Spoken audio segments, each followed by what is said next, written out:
надеялся, что Нави, ну, чуть более быстро будут играть с этим кругом, и что вот, поскольку есть такая тишина... еще и Гетрор, кстати, может к Нави в теории приехать, как раз-таки он переезжает на может, но вряд ли. Все же тут нужно как можно ближе к центру. Напрямую в зону ехать, это на самом деле не совсем как-то круто для Гетрора, потому что он понимает, что он приедет явно на соперника, а там как раз-таки Челлатор. Максизор.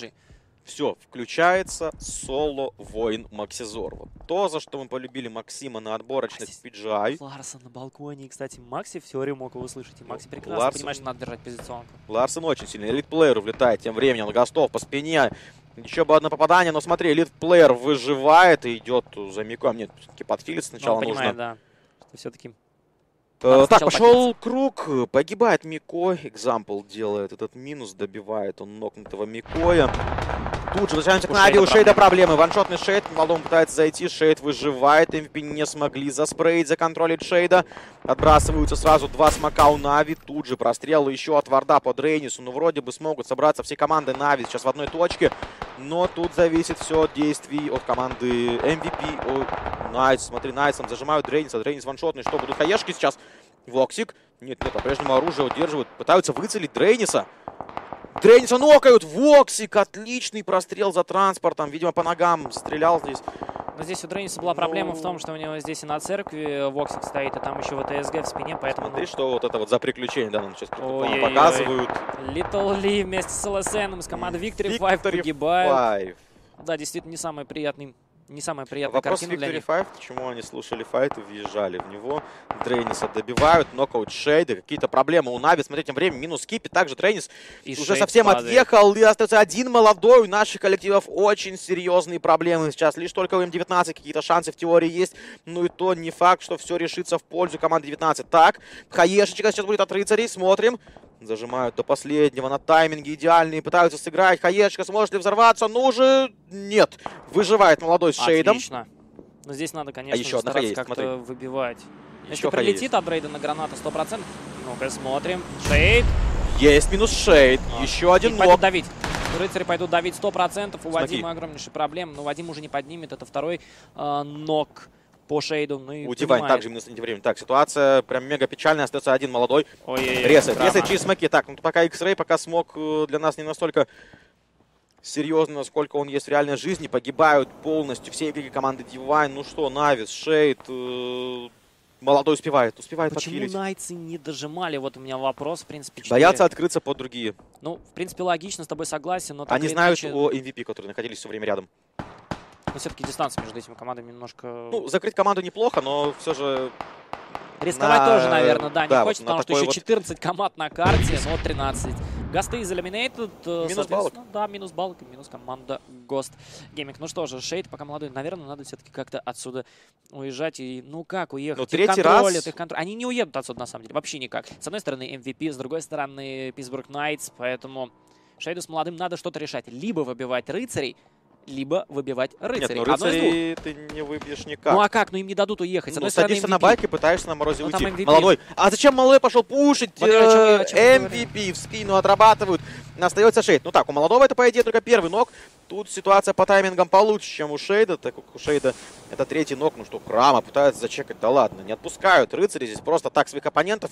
Гетрор подъезжает парням из Саут. Смотри, что делает Макси. Какой вот же это красавчик. Максим. Это тот Максим, которого мы знаем. Все мы любим и знаем.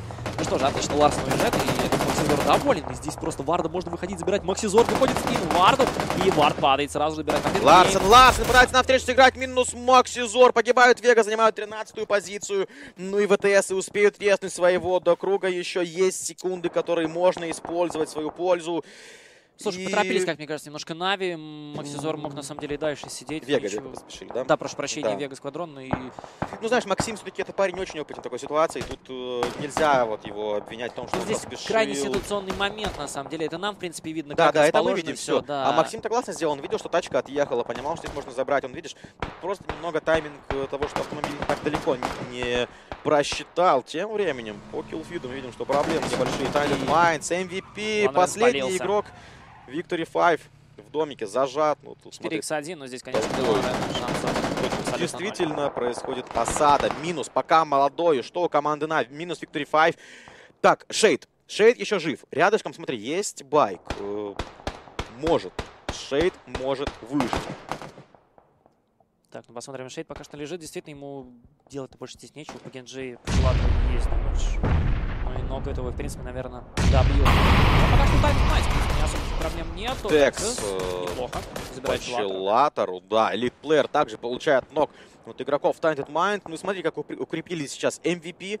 Неплохая позиция у методов. Ну и те парни, которые выиграли первую карту, сейчас также в очень-очень хорошем положении. Ну смотрите, у нас погибает игрок 17-х. Локи смог же все-таки найти своего оппонента, также соло-бойца.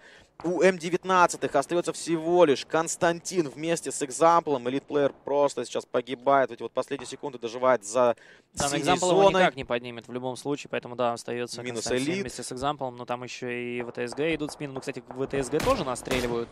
Ну и здесь, смотри, как же он хитер. Красавчик, просто идеально все делает. Он понимает, что не надо здесь пик, не надо суваться, просто играть нужно на плейсмент и нужно играть, в принципе, на свою команду. Может быть, а соблазн, да, какой великий? Есть шанс так минус 4, да, по головам пойти Есть, сейчас? но сразу же по тебе появляется информация, что ты соло-воин у другой команды и тебя закрывают. Ну, то есть 9-10 место, ну, не столь... Хочется дальше зайти. Определенно хочется дальше, поэтому Хетрор делает, конечно, колоссальный сейчас мув. Многие, в принципе, могут говорить, что это, в принципе, дефолт. Многие могут сказать, что это дефолт, но соблазн действительно Да, слишком дефолт велик. вообще, я всегда вот так вот живу, один, я вот, 2 да, из 4. согласен. Каждый день. Я свидетель, поэтому... Да, тут не поспоришь. По игрокам, друзья, у нас у Рыцарей 4 игрока и у MVP. Все остальные уже там втроем, вдвоем и где-то соло-бойцы. Это Нави, конечно же, Шейд и у Оптиков. Гетрор, которого мы только что видели на экранах. Ну, у этого парня есть шансы. Учитывая, что круг не так уж и далеко, пробраться он сможет. Но вот сейчас важно, что зона идет, никто не зачекал спину. Да, Гетрору нужно как-то здесь будет выживать вместе с зоной, то есть как-то слиться в одно целое вместе с командой соперника. Но... М19, смотри, отбрасывают смоки, будут пытаться поджаться под горку. Tainted Minds не особо-то и хорошо контролирует эту горку. Просто какой же красавчик. Сейчас ему еще смоки, смотри, раскинуто будет просто такой же... Я просто не знаю, как это назвать. Может, с гранаты взорвет, не знаю. Но Гетрору здесь определенно стоит играть, наверное, как-то слишком пассивно. Он для себя уже все определил. В тот момент, когда подошел под эту машину и не стрелял ни по кому. Погибают Джинджи. Вот еще и плюс одна позиция для Гетрора. Но если не возвращается, он играть в агрессию. -1, -2. Неплохо, но нет. Мирок выходит. И погибает также Шейд. Минус, в свою очередь, еще успели дать по оптикам. Остается 7 команд. И по-прежнему М19 еще есть на карте. 2 игрока, но ничего. Они еще в строю, еще могут повоевать. Мирок тем временем ресает своих. Вроде бы даже успел кого-то отхилить. Слушай, там проблема у М19. Крама. Очень большие проблемы у М19 к ним ТСГ с минусом. Ох, какой прострел! Минус экзампл. Константин. Шикарно. Шикарно действует Крама с церкви у нас. Ну и ВТСГ прекрасно понимает, что у них по левой стороне еще есть Питтсбург Найтс. И ну, экзампл здесь уже никуда не уйдет. Константину его резать абсолютно бессмысленно. Там еще и Tainted Minds идут Мирок, сверху. минус ВТСы. Остается 6 коллективов. Как? Константин? Это не ВК. Константин это Рейскинг. Это действительно это царь какой-то. Константин очень классно разобрался, но он знает, что с церковью по нему также велся огонь. Да, для Кости ситуация прям мега печальна. Закрывают и рыцари. И хотелось бы экзампла поднять. Но, вот... но понимаешь, что попадает туда обстрелы так или иначе. Значит, здесь... смоков нет. Вот были Нету бы смоков. 2 смока, можно было сейчас на свою позицию и на позицию экзампла вбросить. И как вариант поднять. А вот как дальше выходить, да, это вопрос. Если смоков больше бы не было. Tainted Minds, да, здесь уже и методы занимает хайграунд. И... Ну, Костя поживет. Пока нормально, он уже в топ-6. В принципе, ситуацию для команды еще можно спасти, на еще больший топ выйти. Ну и пошел, наконец-то, какой-то экшен от команды рыцарей. А вот теперь для Константина супер момент, чтобы попробовать поднять экзампл, потому что Молман у нас просто ног. И смотри, там Воксика. Воксик. Может воспользоваться паузой вот этого файта и поднять своего тиммейта. Воксик падает. Погибает, да, это уже был, скорее всего, не первый нок. Кстати, у методов, возможно, нет информации по Константину. И вот она, эта пауза, идеальнейший тайминг просто для Константина. Нет просто прочитано. Но там в спину может выйти Крама, и Крама знает, что на этой позиции как раз Крама и делал эти ноки. Ну, там, по-моему, ЛГ в пользу команды М19. Ну, там совсем небольшой сейф, внутри есть прострелы. Есть прострелы, все же пролетает возле Константина и экзампла. Здесь парни еще немного поживут точно. Вот как дальше эта ситуация выпутаться победителем, это вопрос. Вот только рассчитывать на то, что кто-то еще какой-то там ног по рыцарям выдаст. И тогда у 19-х появятся хорошие шансы в этой драке выйти победителем.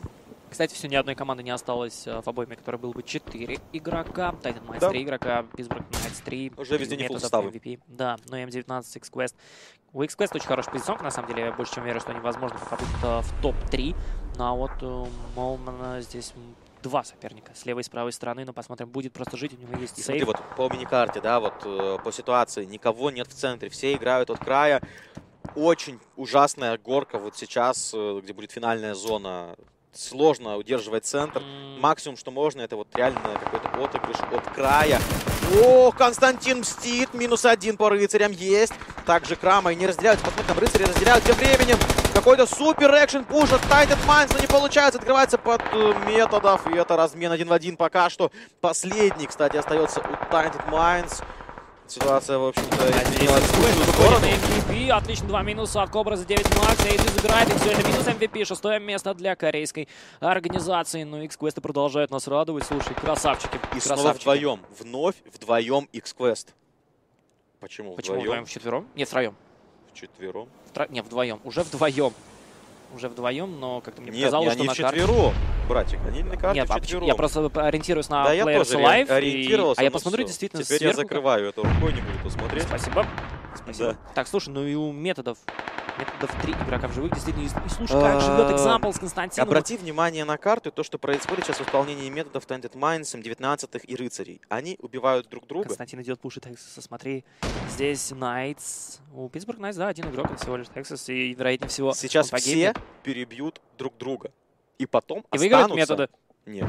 Если зона не уйдет. 4 парня выиграют, которые уже выигрывали сегодня. Думаешь, команда X-Quest сделает дабл Могут сделать. Так, хороший сейчас есть, смотри, ног по методам.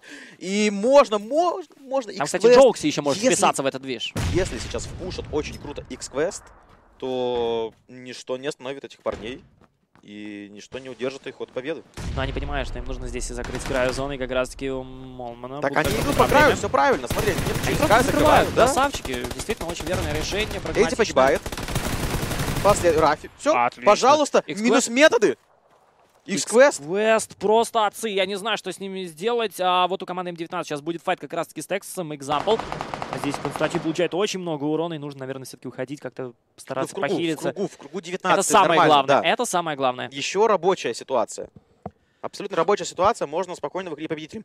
Да, их двое, но мы видели не такие ситуации, и один игрок может против четверых вытащить, там какой-то супернок выдать. Всегда есть вариант с хаешки кого-то чудесным, невероятнейшим образом также уработать.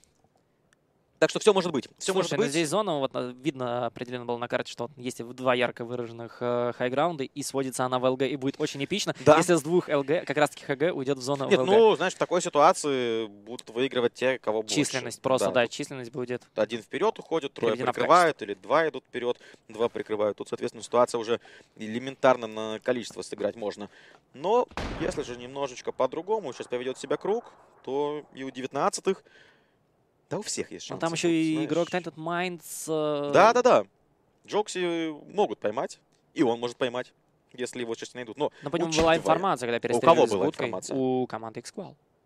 Там же была перестрелка. У М19 не было. Нет, у М19 не было. Но там по Константину залетал дэмэдж, но залетал дэмэдж от команды X-Quest. Просто он ближе всего находит.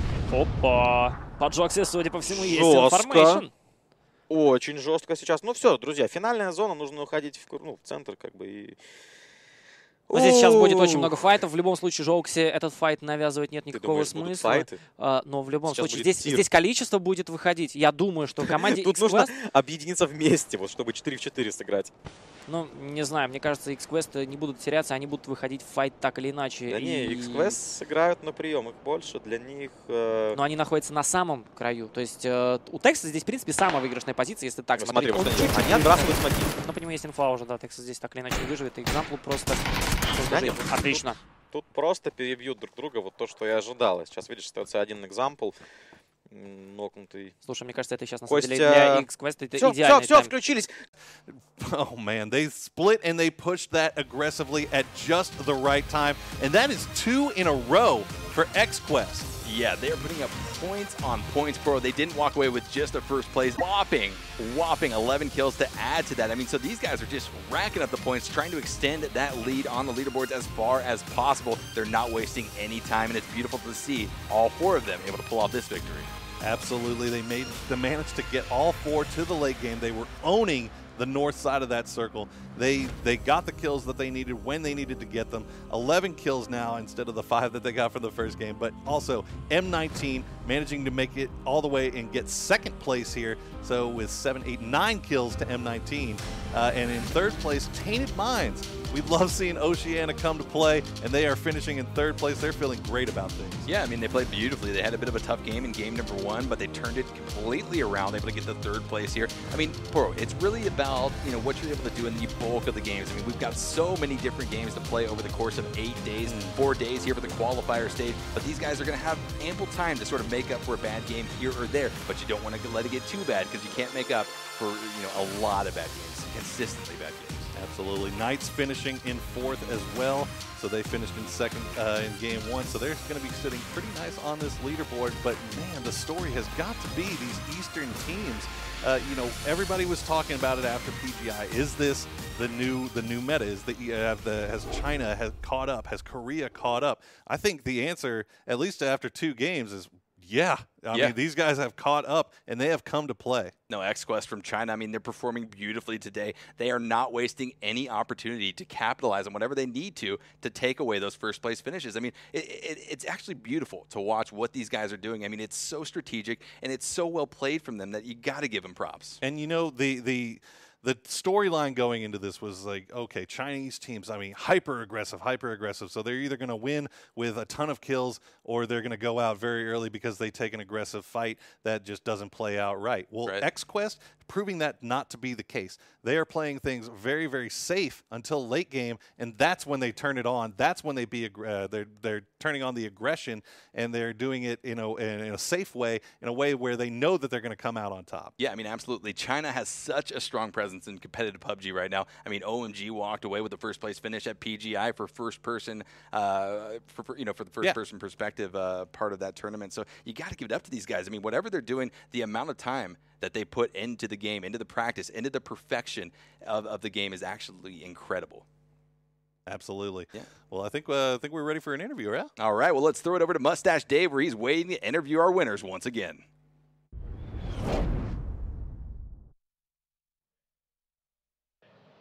Game number 2, China taking the chicken dinner. Once again, I'm joined by AK from XQuest. First of all, how are you feeling right now after back-to-back wins? 你们背靠背赢了吃了2次鸡，现在是什么感受？现在很激动，但是还是得保持这种状态，持续下去。OK。I'm very excited, but we also have to keep our momentum and keep it up, and then like win the game. All right, so I got a question for you guys. You were able to win game number 1 with only 2 players. This game, game number 2, you had 4 players alive at the end. How confident was the team knowing that they had the numbers advantage there at the end? 因为你们第一场比赛只有2个人就吃那个鸡，但是最后一场比赛你们有4个人。那当你们有人数优势的时候，你们是怎样的想法呢？当时？当时我们最大优势是对面2个队打起来，我们就趁这个机会过去把他们全部击灭，拿到这一只鸡。So at that time, when the other teams were engaging, we would just break in and then like kill them. That was it. So how often does XQuest practice on Miramar? I gotta know. You mean that map? On that map, yeah. 你们在那个地图上面练得多吗？平常？平常都有练的也算多吧。Yeah, we have practiced very much on that map. All right, so going into the last circle, what was the call for that 2-2 split? What was the reasoning behind that? 你们当时是那个两边2-2分头行动，当时的那个指挥是怎样子的呢？2分队指挥的话，就比如他那边就是他指挥，我这边就是我指挥。So he is the shot caller for like one side, and the other guy from the other 2 is the shot caller. So they will like go split up and like push all together. All right. Hey, great game number 2. Thank you, AK, for the nice interview. Good luck for XQuest. We'll see you guys. Any shout-outs to your fans? 就持续下去，保持这种状态吧。All right. Good luck, sir. Get that chicken dinner. All right. Well, we're going to throw it to the desk. They'll break it down with all the nice stats. Over to the desk. Thanks, Dave. Holding on to him tightly there, not letting players get away. That's how we'll get our interviews done. Avenger and Hayes, another game for XQ. Next Quest getting 2 wins out of 2. Good statement from them. We knew Eastern teams were coming here to turn up and make a big odd statement. We knew they'd be aggressive. Some good performances from them. Gen G, though, as we'll come to as we work our way through that game. Gen G, for that aggressive team after the first game, coming in 10th out of that one's a little bit more of a surprise. But 2 wins for XQ. Yeah, pretty surprising. I didn't expect them to do that well coming into Before this. we started. Yes, before we started, and then obviously after this, I'm highly surprised, very surprised by their performance. Yeah, it's good. For me, like the first game was the good rotation, and then waiting patiently for the correct or the right time to capitalize on that. Here, extremely clever rotation, a bit of circle luck. The circles kind of pushed a bit north, but after that, played off the ridge and then pushed everybody. You saw Method was getting in a fight, then they pushed. We saw M19 getting in a fight again with with Knights, and then they pushed on that as well. So they're pushing aggressively, third partying at the correct time. So well-deserved win here with 11 kills. Yeah, I suppose some people might look at that and go, oh, it was fortunate for XQ because they found a nice position and the circles came to them again. But I think there's more to it than that. Early on, Southwest, we had a whole lot of traffic. We had Na'Vi down there, Optic, 17, all looking for Southwest fun. Yeah, it's kind of, you have these kind of rotations where everybody's thinking the same, and that's kind of the hard part about Miramar. You have these roads where you have big valleys. You can't just cross wherever you will on fields, so you kind of have to use the same big roads to everybody. And in the beginning, that's why we saw Optic lose 3 members, because you had Na'Vi there. They came from Valdeva, and Optic, they were kind of rotating around Southwest because they came from around the El Paso area. So they kind of fought it out, and Optic losing 3 members there, but Hetor being able to kind of snake his way in and kind of spoil it for Welcome to South George. Yeah, he hung around. Yeah, he was behind that car, so near to WTSG as well. That was fun. These scores are like this. XQuest get 225 points out of that for another win, and 11 kills in total there. AK, though, on XQuest, again with nothing for him. That's 2 games where he hasn't killed anybody yet, but the rest of his team picked up 11. So that puts him on 302 points just for this match. These are the scores just for this second game. M19, second overall, and then it works all the way down by pretty much by placement. So you can see MVP there came 1 better than WTSG. You get 80 points and then 75. But the extra kill for WTSG just gave them the 2 points more, which gives them 6 in this. Anyway, these points all go into a big pot of points, which will organize our leaderboard for the whole tournament. And remember, there's 20 teams in that, 20 matches in this thing altogether. Optic, no kills there. We were just talking about them.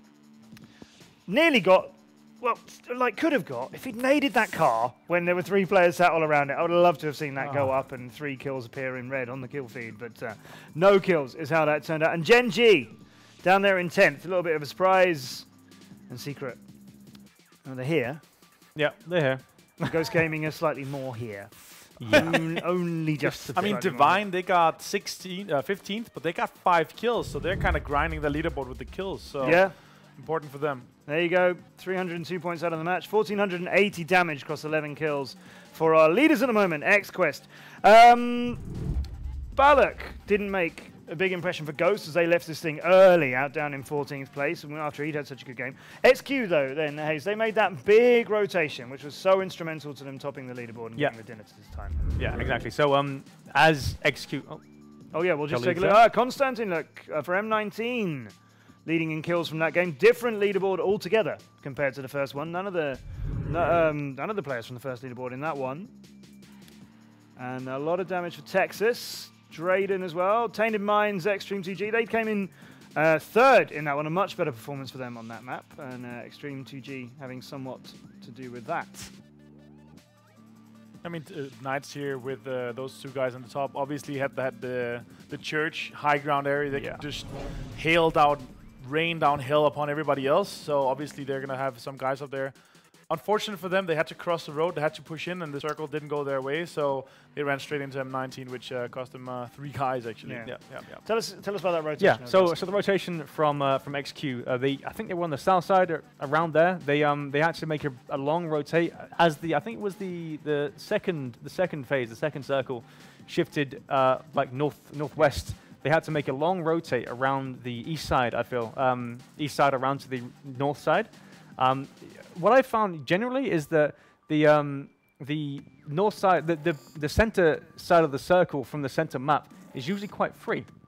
So you'll find that a lot of the teams like to come in from the sides and the bottom and come in from the other side of the map, but the center's usually pretty free. So I guess with that in mind, they just made this long rotation all the way over to the north side, and out into it the clearly, blue as well. Yeah, exactly, yeah. So it clearly won them the game, essentially. Gen.G, such a big performance in the first game. 10th in that one and 1 kill out of them altogether. How much of that was their doing and how much of that was teams catching them out? They came in kind of with a rotation as well, but slightly later than the Express did. And they decided to go the other way around. They came in from the southwest, where all the other teams also were. So unfortunately, they lost a few players there, ultimately costing them few guys on rotations. And after that, they lost 2 guys more. So a big rotation for them, but it didn't end up that well because they rotated straight into where we had 3 other teams. And is that a mistake? Is that a misjudgment or luck on the other team's part? I mean, especially when we had two kind of hard shifts, well, northern shifts, where it kind of went away from everybody. So when you play the first circle, kind of play center, the second circle goes north, then technically everybody should be in the southern and southwestern side of the circle, and then it went north again. So them coming in from the south there, I'm not sure that was the right call, but it was a call compared to where they were before. Courtesy of our partner NVIDIA, here's some replays from the second game. What a lot of big logos. Look at those giant players rampaging over Miramar. 17 Gaming, that was also down there with Optic and Na'Vi, which also they kind of third party. It was Na'Vi that killed the majority of Optic, but Team 17, they kind of impacted that too. We went a long time without any deaths in this game. I think we had like 13 minutes where we still had 64 players. I don't think we actually had a death until the second shrink, I think. Yeah, okay. Sure. Yeah. Divine picking up a couple of 17's players. Those great shots there. Yeah, that's great shots. Not able to finish them, but yeah, he did get them afterwards. 5 with the rotation. Well, here, this is what I'm talking about. Here you see the southwestern side is so congested, and they went in just before that, trying to get in on the same side. But the zone went away again, and it ended up costing Gen.G. You see here, you have MVP, you have Na'Vi. And it's what you were pointing out, Hayes. Look at XQ, all on their own. Exactly, yeah. As I said, like the north side is just so free usually when it's a style circle like that. Knight's taking down Na'Vi as well. B5, who you met earlier on, 12th place in that. Not such strong showing for that Chinese team. Vega came in 13th after Vampire Game ran himself over. Yeah. It's always worth a mention. It happens to us all. Yeah. Avenger? Yeah. Multiple times. Multiple times, there you go. I'm pretty sure I have video proof as well. So it does happen. I mean, I think that's kind of the funniest part, you know, making some bad calls with cars and vehicles. Not when you're in a LAN. Well, it actually for an I-League finals. I think we're gonna see more and more. We're gonna see, you know, 1 or 2 where you either drive over your teammate, or you maybe fat finger, or you know, a car is on a ridge, but the handbrake hasn't been pulled, and then it's gonna ram into somebody. It's gonna happen. I won't mind. I won't mind a little bit of cartoon action of those kind of things happening. Hayes, you're nodding throughout that, like, oh, yeah, I've been there. Yeah. I mean, I think what he did, I think, was because they were trying to pull up to a compound. I think they actually died because of that. But I think probably what he did was just handbrake it and then get out, and the car just pushes him away, and that's it. You know, he's knocked, and then his teammate got killed, and that's them wiped. It's unfortunate, really, but gotta make sure to just not do it. You know, stop and then get out. But it's that simple. It's road safety, everybody. It's stop and then get out is all you need to know. Yeah. I don't know. Where's the fun in that? Where's the fun in stopping and getting out and seatbelt off and everything? Like, you know, you want to rock up and run out of a moving car and then it carry on without you. The things I love the most is where you have 2-seater bikes breaching a compound and going into the first floor windows. You know, that's the most clever breaches, but it's so hard to do. Yeah. And it's random, but we've seen it a few times at some lands where, you know, bikes coming swinging and they just crash into a window and suddenly they're above the team they're trying to breach. So I want to see more of that. Game 2 is in the books. XQ get the points at the top of the leaderboard again. So a great showing from them. 2 games then into a StarSeries I-League playoffs of the Season 2 finals. We've got another one coming up for you, so don't go anywhere. That one's next.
Welcome back to Kiev, where it's nice and warm in the Ukraine, and we are at the StarSeries I-League Season 2 playoffs. 16 teams here with us. 8 will progress to next week's grand finals for $100,000 against the top 8 teams from Season 1. 2 games in, and XQ from China owning this thing so far. Avenger and Hayes with me as we look forward to our third drop onto Miramar. Remember, it's 20 games here. 20 games over today, tomorrow, and the days after that. So there's a lot of PUBG and time to spend falling and shooting in Miramar and trying to get those points. So this is by no means a done deal, but XQ are exactly where they want to be. Yeah, exactly. I mean, I can't think of a better outcome for XQ, really. Obviously, Except as I said, for like 60 kills in every game. yeah, they could do if they wanted to, I suppose. You know, they could try. Yeah. Then they had to stay in the plane and, you know, mount big miniguns and shoot everybody. That's the only way I can think of 60 kills. We've had some 20 bombs here and there. Yeah. I'd love to see it. I think this could be one of the stages. When you have 20 games, you're super comfortable with the teams you play against. That's where you start to get, especially in the end, you know, the 15 games in the end we're going to have from a wrangle. I think that's where people really start to get comfortable and start to pull up on people and maybe try to go for kills more. Maybe because they need it or because they just want to make a big showing. There's your lead already now for XQuest. Gigantic lead for now out of 2 games of over 150 points over Knights, who was second in the first game and 4th in the one we just had. And then Gen.G Gold.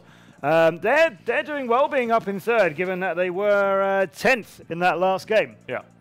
But the kills that they got in the first game has bolstered that score. M19 hovering just behind. Vega Squadron down in last place with Divine and Secret hanging around on 72. That's more points than I thought they'd have, to be honest with you, at this stage, given the 2 games that they just had. Tainted Minds hanging around in 7th. And Victory 5, who we saw earlier on in 8th. These are the points that you get. It's 225 for a win, which is quite a lot more. It's 45 points over the runners-up that you beat to get there. And as you can see, it goes down to the 5 points, so the primary school turning up award that you get for coming in last. 7 points for a kill. That's going to make some difference, as we've already seen. Yeah, definitely. I think the third map is... Oh, I'm going to curse it. Going to curse it. So on the way. Imminent, yes. What a good word. Soon TM. Fingers now. Soon TM. XQ, do you want to get a third one? I mean, I hope so. That would be a perfect stance. We've seen multiple teams. I mean, the last... we saw RMG in the FVP and PGI. They got 3 first places and the 2nd place. That's the best series I've ever seen. Yeah. In talking in you know... 4 to 5 games, 2 here. If they get 3 or 4, that would be absolutely insane for them. We thank NVIDIA, our partner here, for helping us put on the StarSeries I-League. And our team's getting ready. There's Navi. Pokemon Boy. One of the harder names to pronounce. Yeah. Pokemon Boy. Also before Uber changed his name. PJ. People just call him PJ, I think, wasn't it? Or Pajama. Uber is in Russian, it's Ivan. So his name is Ivan. Yeah. Victory 5, just there.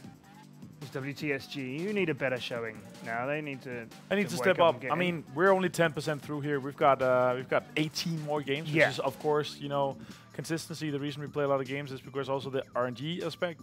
But not the start they hope for. I mean, they come out of.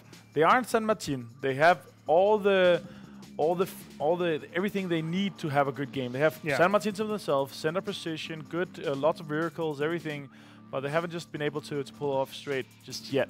But I'm expecting them to do great things, and they're usually not a day 1 team, and especially in Miramar, I wouldn't expect them to be a day 1 team in Miramar. There's the runners-up of that last game. Runners-up to XQ, of course.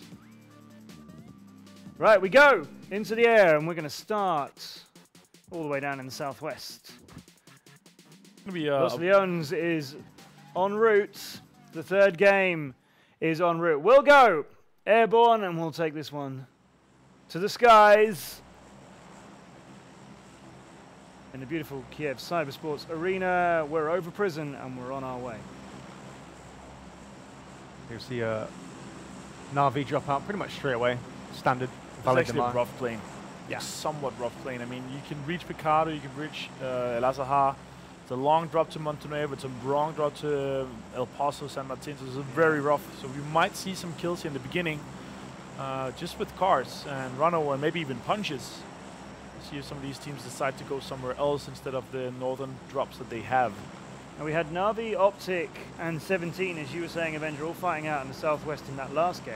Yeah, look at Optic now. They've switched up their looting spot. They got pushed out. I think it was by MVP and El Pozo.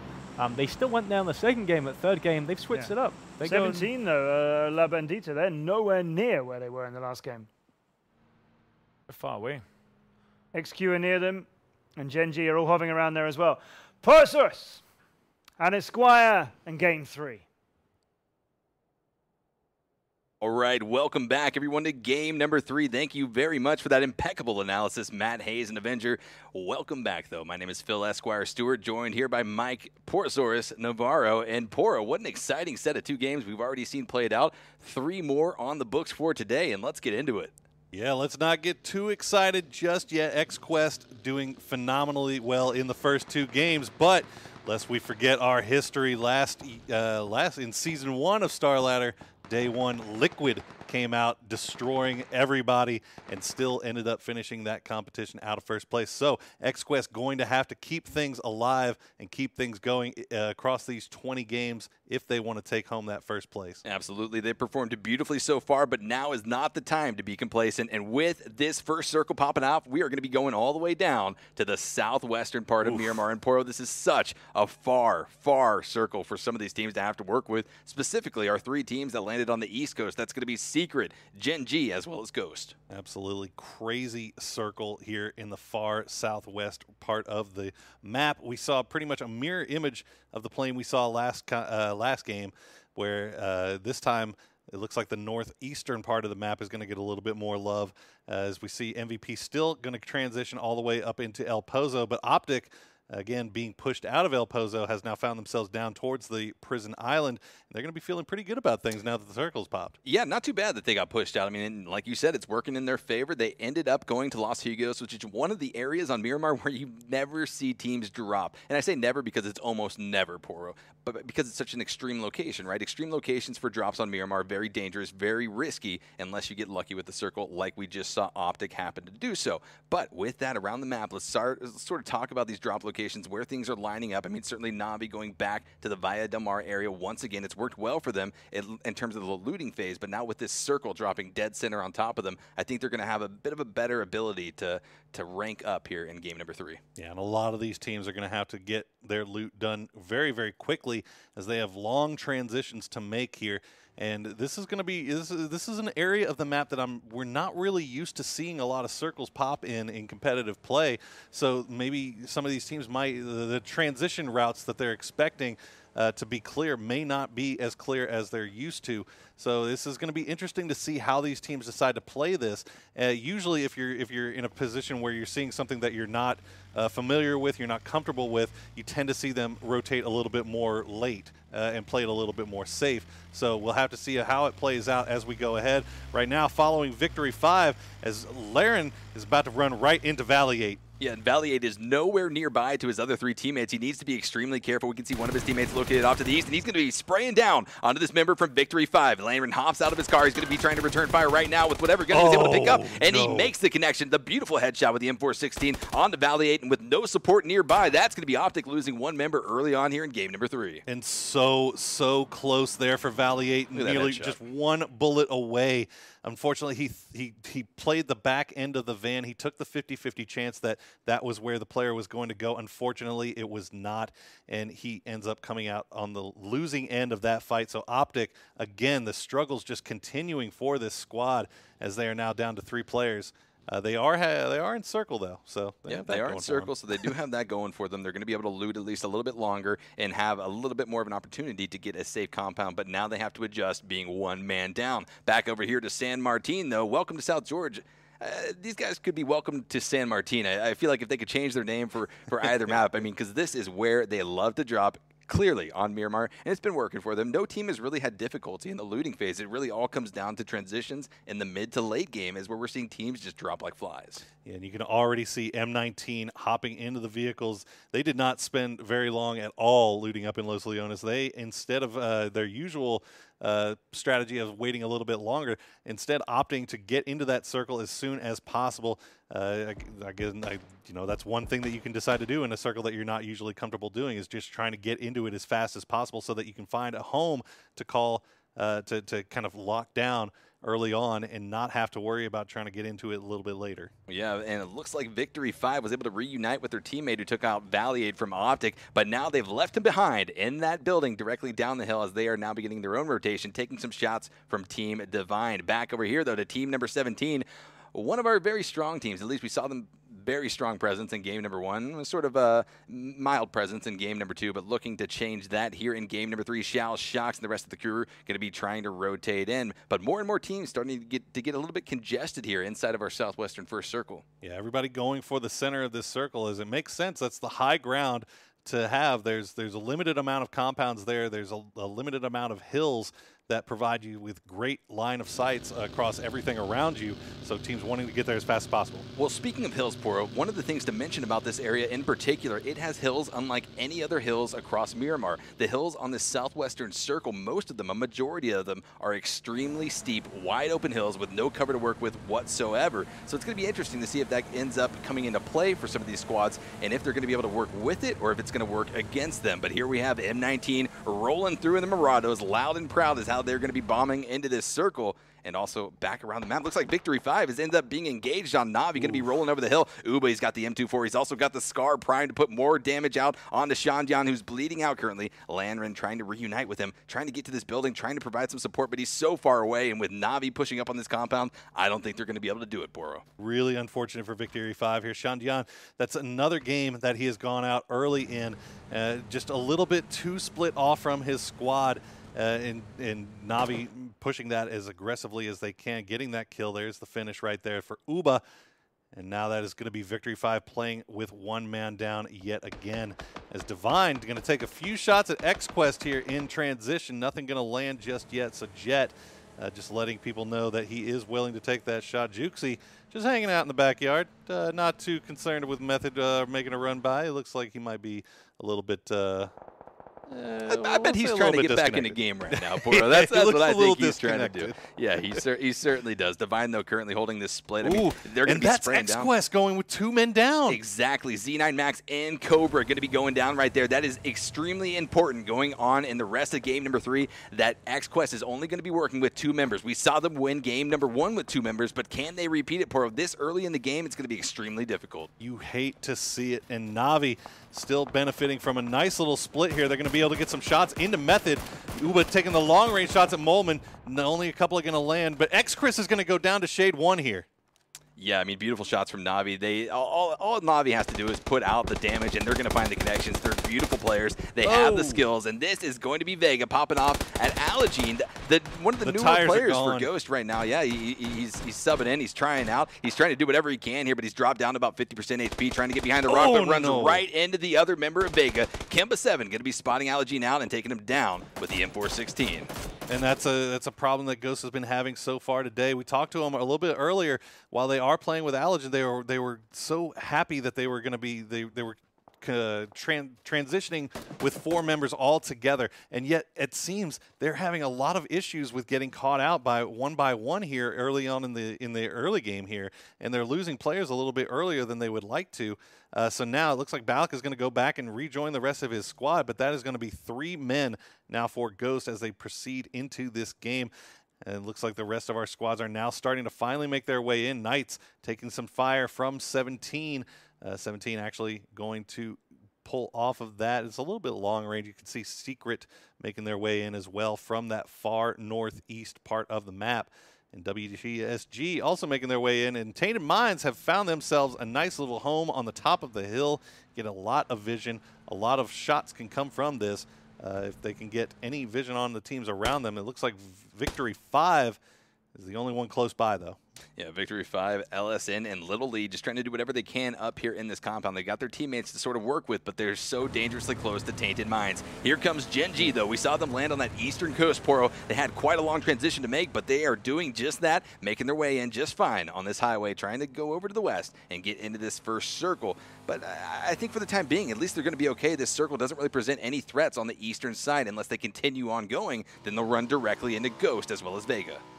And you can see Optic now that they have lost a player. They are electing to go down to that prison island and play that for the time being. It should be safe right now. It looks like they are all by themselves there. Shouldn't be a problem until, or unless and until they have to transition off of it, at which point you got to worry about the bridges. Yeah, the bridges and then crossing the river, coming up, yeah, the bridge rather, and then coming up on the riverbed. I mean, it's all very dangerous. The water, it doesn't work in favor for you at all anymore. It used to be almost a saving grace for teams in PUBG, but once it was fixed and water was made less viable, less of a strategy for teams to employ. I mean, it really does hurt you. The time that it takes to drown significantly shortened, and poor, we see the teams that go into the water now in competitive PUBG, they usually end up paying for it. Yeah, it's not something that you see very often anymore, and for that, we thank you, PUBG, for making those changes. Yes, we do. So we don't have to see the mermaid show anymore. But Tainted Minds, you see now trying to prevent Knights from coming to take their spot. The new circle has popped, and it is going to go fairly center, almost exactly center of the current circle. Yeah, not a bad circle for these guys to be working with. I mean, this is as expected. These guys have pretty much prepared themselves for that first circle centrality, and now with this second circle coming out, they're going to be looking just fine, at least for most of the teams. But Knights continue to pop off some shots as well as take some shots from Tainted Minds, but they need to be worried about Victory 5 as well, directly over to the west of this position. Certainly these compounds are going to be safe, but too close to one another for comfort. Yadu, one of the last two remaining members here for X-Quest. He's going to try to take the shots to try to prevent people from coming onto his compound. The shots are going to go out. Nothing really going to land, but at least he's going to scare Divine off of his compound for now, and that was really all he wanted to do, as M19 has now taken residence in the compound just to the north, or actually just to the west, but on the hillside. But they have the rest of Victory 5 that is hearing this going on, and they are coming down to take a look. Yeah, Victory 5, Landrin peeking over the corner, going to be able to spot out one of the players. Bachelin going down and out. He's going to have the thirst, taking Bachelin fully out of the game, looking for any other members of M19 down there in this compound that he can, certainly feeding this information to his team, and Victory 5 is in a prime position to put a world of hurt onto that squad. But now Team 17 has come in and from the north side, and they are going to be a third party onto this. So now Victory 5, pinched from both sides. They are going to turn all their attention towards the north here, where 17 is coming across the top of this hill. Yeah, I mean, there were 3 teams in this area when we were just talking about, but now with the inclusion of Team 17, now 4 teams going to be vying for this very small hill, and they need to be careful. Grenades going to be coming out from Shocks, trying to find connections onto the members from Victory 5. Very close, but not able to succeed in what the intention was. Shao peeking over the ridge, just trying to get even more information for his team. PUBG is a game of information, Poro, and you have to be able to work off of it and feed it to your team. Absolutely. Grenades coming out here. Going to bounce a little bit shy of Shocks here, as QMCC is going to be pushing this. Or no, actually, he's farther downhill. I'm sorry. My X-ray threw me off just a little bit, but it looks like Shocks and Shao are going to try to go for another angle here. You can see Team 17 completely spread across this ridge line. They want to be sure they can get any angle of fire that they could possibly get before actually pushing this. They need to get it down here, but it looks like they actually might be pulling off of this. But meanwhile, Tainted Minds, if you look at the mini-map coming down from the north side, they heard the shots. They're interested. They want to see if there's anything here to bite. Yeah, exactly. Here comes our 4th team, Poro, trying to get their hands in the game, trying to maybe walk away with a kill or 2 or even more if they're able to do so. Genji, I mean, these guys love the blue. They're in the blue currently, but they're going to be spotting out Balak, making the transition right now in the Murado. The shots coming out left and right. Will they be able to find the ultimate connections that will knock Balak out of the vehicle? And it looks like for the time being, Balak, the bridge camping Simson able to blow up the vehicle, and that's going to be Balak from Ghost going down and out. Oh, you hate to see that for Balak. You never expect there to be a blue camping bridge camp in the... and once you had all those shots coming out. That's just not something you ever see. Yeah, and once all those shots came out, I mean, you didn't really expect a solo player, Simpson, to be on the bridge right there, but more action popping off around the map as Team 17 is going head-to-head with not 1, but 2 different squads. Yeah, the shots are coming out from Team 17. They have lost 1 in the process, but they have won the fight overall here, as they are now have complete claim over this compound. as XQuest, the last 2 remaining members there just to the bottom of the hill. It looks like they're aware that there's a fight going on here, but they don't really want any of it.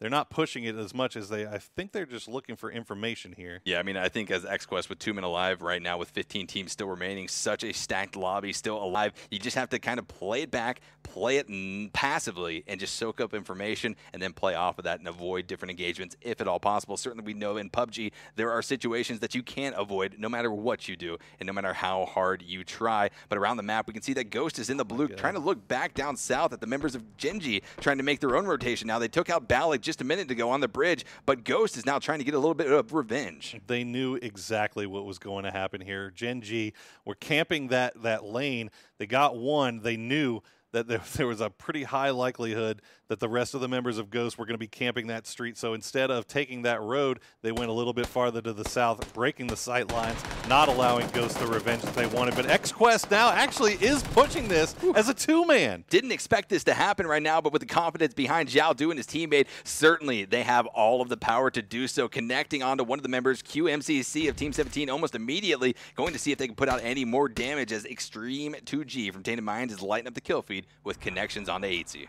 Look at it. They got the down, and they're coming now from a different angle. Zhao Du gets taken very, very low by Shocks here. They're going to pull off of this.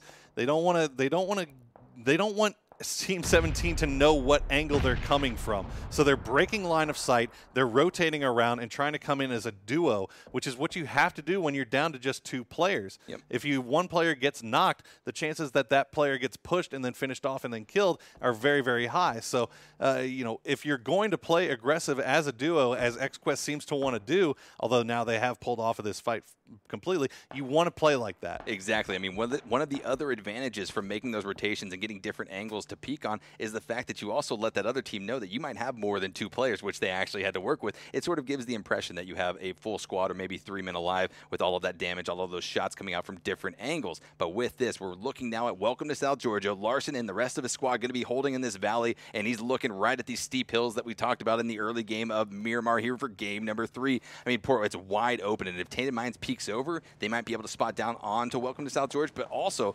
on the contrary, South George might be able to look back up and get those easy shots.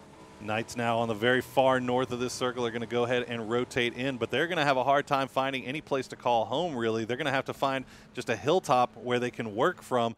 Don't want to go too deep into this circle, as now you can see Optic has made their way from this military island into Via de Mar, where they found a few homes to guard as WTSG has stopped, and Knights actually taking shots from XQuest. Now, XQuest playing so aggressive as a duo. They don't have any kills to their name, but they are certainly not afraid of letting people know where they are by taking these shots. Yeah, I mean, Poro, we're at 18 minutes into game number 3 here on Miramar, and we all know that around 20 minutes is the critical point for this map where chaos starts to erupt. All of these teams begin to find themselves engaging onto one team, maybe even more. The third-party action on Miramar is so strong. Genji, though, still locked down on the southern edge of things as Na'Vi continues to put out damage left and right. It's going to be Uba coming up with a huge connection onto Gaxi. Big shots coming out from Uba, managing to get the down and the kill, securing that kill as Vard now trying to get some shots back, but he is not going to find him, as Shade is going to provide a little bit of cover for his squad mate.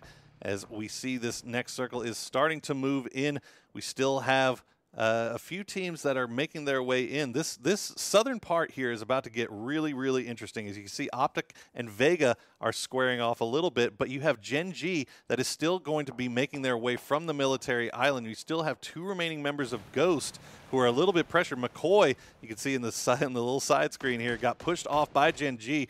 They are looking for this kill. But Simpson...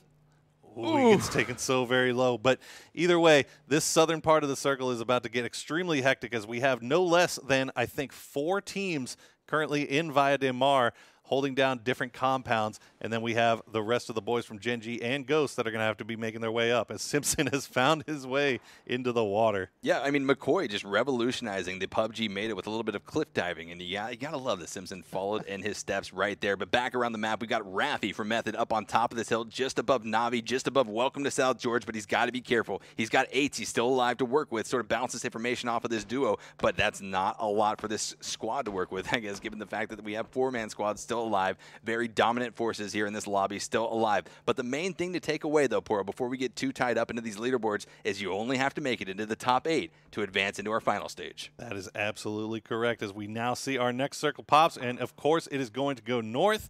This is our 4th circle, which always favors land. So all of our teams now that are to the south, well, our 2 teams, Gen G and Ghost, are going to have to make their way in. And interestingly enough, Gen G, 4-man squad, electing to swim across, as Ghost McCoy is just going to go ahead. He found himself a little bit of land. He's just going to take these shots. It is possible that McCoy could pick up the entirety of Gen G here. Yeah, I mean, he's already gotten 1 kill. Simpson's going to drown right now, trying to avoid the shots from McCoy. All he has to do is hit Loki. Loki's got to pop his head up to get some air soon. Chelador is going to be around the bend of this rocks. He's not going to be able to get the shots to line of sight. Loki is drowning right now. You can see the damage tick. He's dead. Yeah, and he's going to be dropped. Oh, McCoy gets it. That's kill points. The critical moment right before Loki drops out. McCoy able to find the connection with the SKS. And regardless of what you have to say about McCoy's positioning, the fact that there are only 2 members of Ghost still alive, McCoy is racking up the kill points. He's not going to be leaving anything in his path. You wanted to talk about vengeance. Gen G, blue camping Balak. They managed to get the kill onto the entirety of Gen G for McCoy here. So Ghost getting their revenge, as now everything is lighting up in Via Damar. Absolutely. As Ghost, though, you can't let up yet. You still have to continue to push. The ultimate revenge would be being able to get that first place finish here in the game. But Divine JJ Leo trying to do whatever he can to fend off this push from Knights. Able to find the quick connection onto Krema, drops him down and out. He's got the thirst for blood, exhibiting it right now. Voxic bleeding out outside this compound as well. But here comes Draydon in the building just next door, possibly outside of this building, trying to just creep around, maybe even stick a res onto his teammate. Not sure where the rest of Divine is right now as far as this fight is concerned. They are still 4 alive, but nobody getting any shots onto Drayden right now, as Drayden is just holding down the outside of this compound, maybe hoping that he can get the res onto his fallen teammate. It looks like he should be able to. They are safe in those rocks, so that is going to be 2 up for Knights, at least for the remainder of this game. They are safe. Oh, look at 17.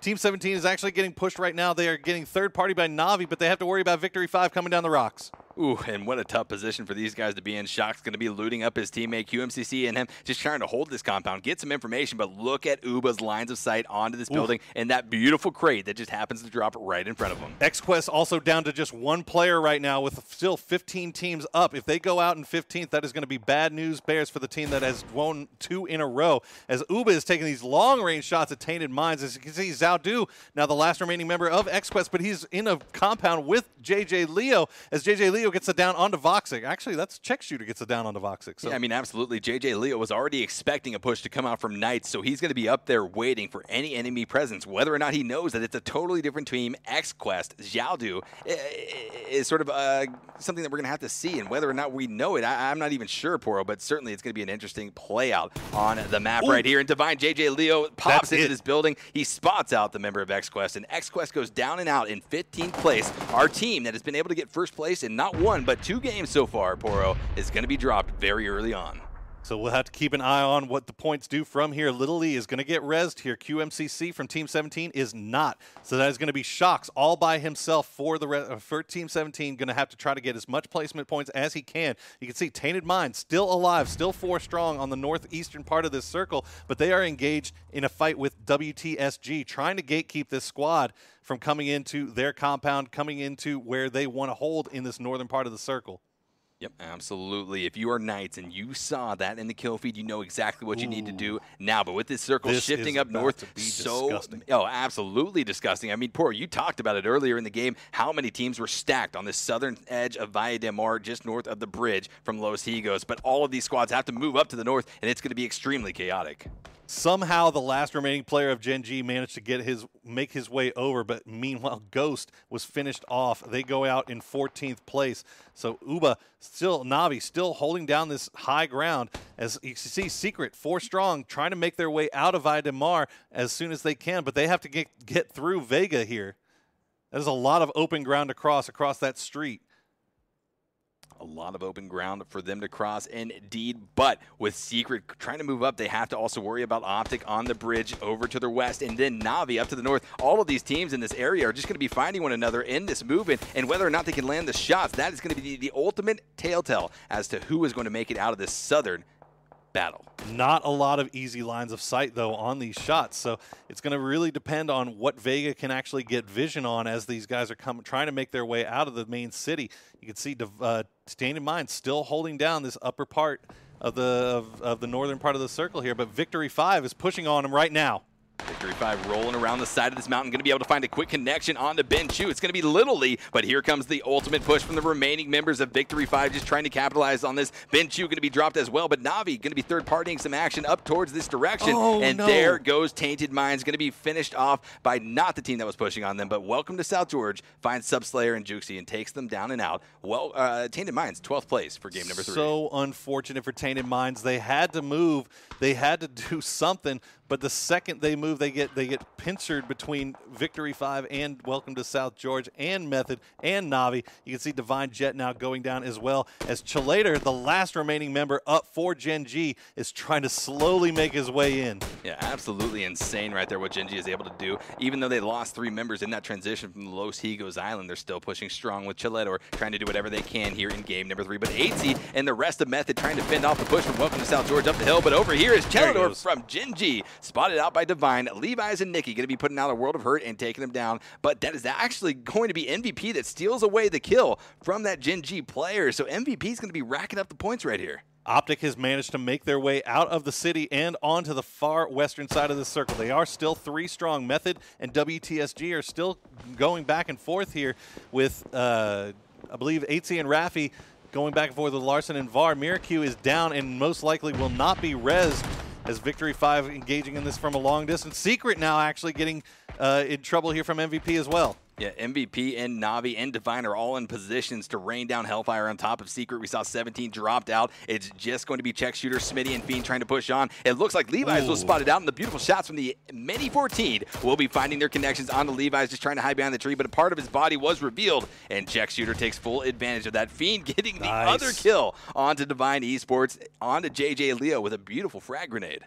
Secret has managed to make their way out. They still have 2 up, but they have a long way to go to get into this next circle, and they have an MVP in between them. Optic is holding down the western side. They are still in Method. WTSG, the last 2 remaining members of each team, also holding down this north side. Na'Vi still feeling strong as 3 inside their compound, which is still in circle. Victory 5 have a long way to go, and Vega Squad has a long way to go as well. Yeah, they absolutely do.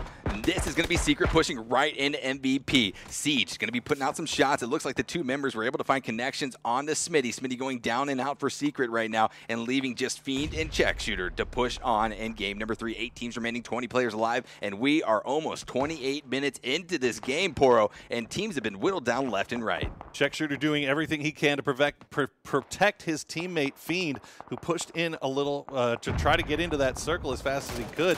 But now Check Shooter in a bad spot as you can see Na'Vi going to get the down and the kill onto Victory 5. So that's Victory 5 out and done and dusted as Vega is now coming in from the southeast. If Na'Vi can get vision on these guys, it could be another squad wiped out by these guys, by this team with the high ground advantage. Yeah, Na'Vi's got 3 players alive, but 10 kills to their name. They are racking up the kill points here in this game, trying to add more to that as MVP just continues to tear apart Secret right now. Able to find the connections on the Check Shooter. He goes down and out, leaving just Fiend on this hill to try to do whatever he can to probably rotate out of this position. He does not want to go up against this force that is just whittled through his squad. There was nothing that Check Shooter could do. He was hidden behind a tree. He had the entirety of MVP scoping him out. The only thing he could do was draw attention away from his teammate who had already made it into circle. So Method now holding down still the north part of this circle. They have Welcome to South George just down the hill from them, but no lines of sight onto this. So they're just kind of trying to gain whatever information that they can. Secret, look at Fiend. He's all by himself, but he is not going down easily. Okay, he went down easily. But that's going to be it for Secret as they go out in 7th place. But MVP still 4 strong, still holding down that southern part of the circle as Optic has just got the entire western edge to themselves. Yeah, I mean, Optic, they landed in that very interesting Los Higos position and were able to work through diversity through so many different squads to find this position, and it's working in favor for them right now. Vega trying to crawl out of the blue. Kimba's going to be bleeding out in the blue, so taking not 1 damage, or not 1 source of damage, but 2 sources of damage from the bleed out and the blue zone. It's going to be a world of hurt. Na'Vi just continues to put down damage from up here on the hill, but losing Uba in that bit of engagement. They're going to have to try to get this res, but will it be safe with so many different eyes looking down on them? Yeah, they were not. I don't think Vega Squadron was expecting the kick from that blue. As soon as it locked into place, it immediately took out Kippy the Slayer. And so that is going to be it for that squad, as Na'Vi should get the res here. They're going to remain 3 strong, as MVP is going to try to rotate, try to find somewhere new to call home. Shade is not going to let him do that without getting shot at. We do have a couple of squad. Nobody in circle just yet. Optic has the western side still to themselves. They should have a nice little place that they can find. Meanwhile, Method having to make their way over the rocks. They're going to have to give up whatever cover they have so far worked for. And that is going to be it for Welcome to South George. I believe Na'Vi finishes them off. Still 3 strong, and they're going to turn their attention on MVP now. Yeah, I mean, these fights are just popping off left and right. Na'Vi has been at the heart of almost every engagement here in the mid to late game. The frags, every grenade that these teams are able to throw are going to be landing near MVP right now. MVP going to be returning with a Molotov, just trying to take out some of the area that Na'Vi has to work with. And actually, that wasn't a molly. That was actually the tracer from the grenade right there, landing near Shade, but not able to find the connection. Shade actually connects onto Raffi, but Raffi finds a connection onto Hypoc from Optic as well. So the third party's engagements are just everywhere. Numerous. Really fortunate for Optic there, because Raffi came up on Hypoc and they didn't even see him. But Na'Vi Shade now going down. It's going to be 2 up for Na'Vi, as MVP and Na'Vi are just blasting each other. Who's going to come out on top of this fight for the South? Uba ducking, dodging, weaving. 6 kills to his name, but not that many even. I don't even think he has 6 points of health here. As MVP, it looks like they're going to be able to get all their reses off. Yeah, and I mean, surprisingly, Pokemolodoy was able to pick up Shade. Uba was able to get to safety and get the res off, or rather the meds off, so he's going to be looking fine. But Hetra trying to spot out these teams as well. And oh my gosh, if MVP crosses this road, Hetra is going to have free reign to put down the damage. Here comes Hypoc, going to be adding some damage of his own in, and a connection onto Otan of MVP. Optic's in a great position right here. They have the high ground. They have the vision on everything going on below them, and that's going to be Pokemolodoy getting lit up by Alpaca, but is not going to get finished off, as Shade and Pokemolodoy have very little health between either of them. Uba is going to try to give a little bit of protection to his squad, and it's actually going to be Bahawaka with the third party that's going to save Na'Vi here. Whew.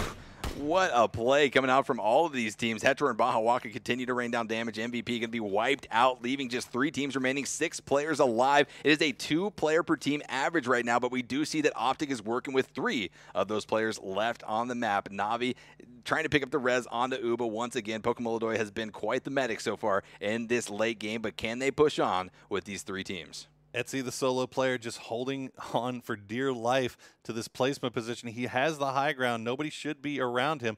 Hypoc, Bahawaka, Hetror just trying to find some angle to work here. They know exactly where this squad is, but Uba going down to Hypoc. Great shots coming out as Pokemolodoy now the last remaining player up for Na'Vi, and it is a 3v1v1. Optic looking really, really good to win this game. Looking really good. Their elevated position going to give them beautiful lines of sight. They just need to sniff out Raffi, right, or AT, excuse me, the remaining member of Method, and then be careful about Pokemolodoy down there to the south. But for the time being, I mean, with 3 players alive versus 2 solo players, Optic looking primed to take away the chicken dinner here in game number 3, but they have to execute properly. Certainly, we've seen things go bad in these types of situations, but Optic, such a strong squad, I don't think they're going to let that happen. Absolutely. You can see Atesy trying to make his way around here. It depends on who gets vision here first. It's going to be Atesy versus Pokemolodoy. Who's going to get the... Oh, it's going to be Pokemolodoy as Atesy gets distracted by the dead body. So it's now down to Pokemolodoy versus 3 members of Optic. Who's going to get vision here first? It's a weird circle to play. Na'Vi with 14 kills right now, just trying to push on, trying to pull off the 1v3 scenario against Optic to take away the first place finish. But even if they get second with that many kills, bro, they're going to be sitting very pretty right now. Damage coming out left and right, and he kills himself to the blue zone, but that's a chicken dinner, a first place finish for Optic Gaming. The boys from North America, this is a victory that this team needed to have. They have been playing so well lately, but they just have not been able to close games out. Now finally, even though they lost Valley very early, they managed to pull this one through with just 3 players up. 5 kills, not a very high kill count, but still a great closing, a great finishing of this game by Optic Gaming. Yeah, I mean, absolutely. You can't take anything away from what Optic was able to achieve right here. They landed down in Los Higos. They had to travel through adversity to get to where they had to on that hill to win game number 3, but boy, did they do it, and they did it in fashion and style as well, and you know that Hetcher or Hypoc, Baja Watkins Valley are going to be extremely happy with what they're walking away with after game number 3. And speaking of teams that really needed to perform well, have a really good performance, Navi coming in through that with 14 kills, finishing in 2nd place. That is a great performance for this squad that has done very well in the past. We want to see them try to get these kills, get these points lead, and then kind of snowball off of that. But this is a great place for them to start. But the got to be the story. XQuest going out so early. I know, absolutely. That is going to take a hit to their leaderboard position, but I think it's not going to push them out too far. They're still going to be at the top, but it's going to close the gap that some of these teams have to work with to try to leapfrog or just compete with them on the leaderboards. But certainly they are trying to do just that. And with Navi's whopping 14 kills and 2nd place finish, that's going to propel them up the leaderboards quite a bit. Well, we got to talk about Optic once again. Coming in with the win in Game 3, they played it as well as they possibly could have hoped to have played it. The fact that they were able to get out of Villa del Mar and be one of the only teams that got out of that with no casualties, they managed to come up all the way across that West Coast and do it quickly and fast, was a huge deal for them and a big reason why they win. Yeah, absolutely. Well, that's going to put game number 3 in the record books, but let's toss it over to Mustache Dave where he's waiting to interview our winners. All right, I'm here with Valiate, our chicken dinner winners of game number 3 here today. First of all, let me ask you how you're feeling getting that first win for NA.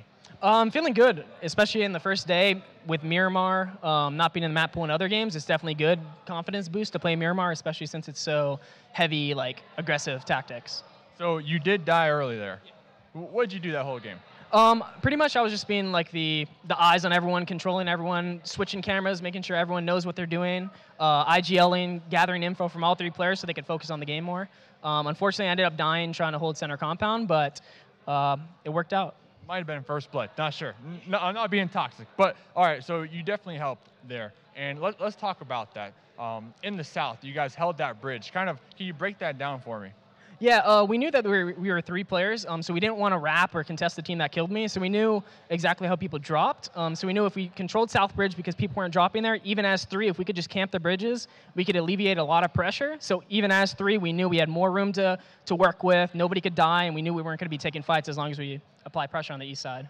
Yeah, I mean, you guys pretty much kept Ghost and Gen G from easily transitioning on up there. So we get to the end game, 3 alive. You guys had the high ground. What were you doing? I mean, what was the calls that you were giving out at that point? The calls a little bit before that was just keeping track of numbers, trying to third-party teams, making sure like people were grouped up and they weren't split. So I was just keeping people intact because a lot of times in late game there's so much chaos going on that it's hard for people to focus on where their teammates are at. So I'm pretty much just saying trade these players. Somebody go with high poc, rep the high ground, about how you can play the off angle and kind of just like positioning them to take the best advantage in those fights. All right. Another question, because I'm curious. We're here on Miramar. We got a couple teams from other regions. Are you guys, as Optic, having a difficult time on your drops? As far as the drops goes, yeah, because there wasn't a lot of info because there's not too many tournaments in Miramar, so we couldn't really see how teams drop. So basically, we just had to go in between games, kind of check the VODs, review footage, and see exactly how teams drop. So we've actually switched up a couple drops in these recent times, and it looks like we might stick with this one because it's feeling good. But yeah, it's definitely difficult because a lot of teams are finding their spots. So with that win, last question, by the way, I'll let you go get back to it. Are you feeling confident? Yeah, we're feeling confident. The two first games weren't too bad, but they were a little rough. Getting that win under our belt, especially with a decent amount of a little bit of kills, felt nice. And we know our game plan, especially reviewing the footage and seeing exactly how people rotate. Because from the South Island, we could scout across the water, and there's so many roads that we know. We gathered a lot of information, so we're feeling good. Yeah, I mean, you guys only had 5 kills there. Do you plan on kind of upping that kill count, and how? Yeah, it depends on the circle too, because on Southside, our entire time was just focusing like keeping people away and being more confident with map control. But if it comes down to it, we're known to frag out, so Miramar is going to be nice if we do. Yeah, that's what I want to see. Well, good luck. We got 2 more games here on day number 1. I'm going to throw it to the desk, let them break it down. Good job.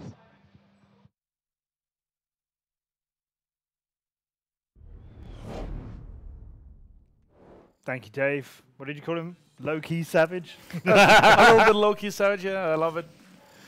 So, Optic gets a win, a necessary win. They were 10th in the first game, 8th in the second one. They get the green wall to the top and take 225 and some points for some kills, because they got a few, as Dave pointed out. Not as many as, you know, some other teams have done there, saying no names like Na'Vi with 14 of them. Now that's a heck of a statement. And coming in, you know, right towards the end of that game as well. So that's a big step for Na'Vi, a much better performance from them. That's usually what we see from them when they kind of have map control, because, I mean, when they don't have to rotate, when they don't have to be in their cars, when they can stay on foot, when they can play aggressively on foot and hold down compounds and keep everybody else outside the circle like this, especially when I said it to you guys, when you saw that circle pop on them, especially such a crucial circle like the 4th and the 5th, they're just going to get so many frags because they don't have to worry about rotations. They can just 100% focus on, okay, where are teams going to come in and enter here, and we're going to hold them out, make sure they don't enter. So that's 100% where they got their kills from. Very good position and decision making from them. Yeah. But yeah, I feel like that's the kind of the Na'Vi want to see, especially with Uber or Ivan fragging out like that. Loads of points for Na'Vi means they actually win that round. They came in 2nd overall to Optic. But look at that, 14 kills gives you another 98 points, 278 in total. So Optic get the 225 for being the last team standing with the chicken dinner, but only 5 kills for them, as we said, so 260. And then a big way down, we find MVP, who came in 3rd in that after being 4th on the board with 7 kills, though. And Method, the other way around. 3rd in the game, but not enough kills to take the places higher than that. Down at the bottom, M19 languishing in that one. They went out very early. Remember, they were 2nd in the last game, and they are last in this one. That's a huge turnaround, almost as big as XQuest, who have won the last 2 games and have turned out 15th here. So let's start there, gentlemen. XQuest, 2 wins, and then almost the exact opposite in this one, except M19 saved them the embarrassment of being last in the 3rd game. Why so different for XQuest and M19? For me, I mean M19. They're looting Los Leones, so they were close. So a rough game for them. But here, kill leaders, Uber, Pokemon, and Shade 1, all in the top 5. Of course, they had 14. They got up there. JJ Liu, kind of surprising for me, but they did hold down the town. So he kind of held down the town. For some of it, he was on his own. We'll come to that in a moment. It's Na'Vi picking up top 2 on damage. Wow. That's obviously not a surprise, except for the numbers, which are massive. Even if you did realize they were going to be Na'Vi. Oh my god. 1,200 damage, 1,000 damage. That's absolutely insane. And of course, Uber, wow. Now that's knocks, yeah. Knocks, 9 knocks from Uber. That's also where you see so much damage from. But Shade, only 6 knocks. With that amount of damage, that's insane. So much, that talks to how much pressure they put on everybody else that were outside the circle once it shifted on them. Yeah. Here's our leaders for headshots. 2 of Na'Vi up there. Ghost McCoy is in here as well. And Tech for some Secret standing in for them. It's the only way Secret are appearing on any top 5s at the moment. That's another low-key savage right there. But yeah, Na'Vi, 2nd place with 14 kills. A big step on things. So that's going to turn things around for them. They were, where did they come last time? 9th. Yeah, 9th in the last game. 1,004. Almost as much as some Na'Vi players. Yeah, less. They actually got less than Uber and Shade in the last game. But I mean, 1,000 damage to 5 kills, that's actually an excellent ratio. It talks to how much, again, the pressure they put on everybody else. Destroying armor, destroying helmet, you know, getting important knocks that might have turned out, you know, horrible for other teams. We saw them kind of third party enough. They had high ground for a long time.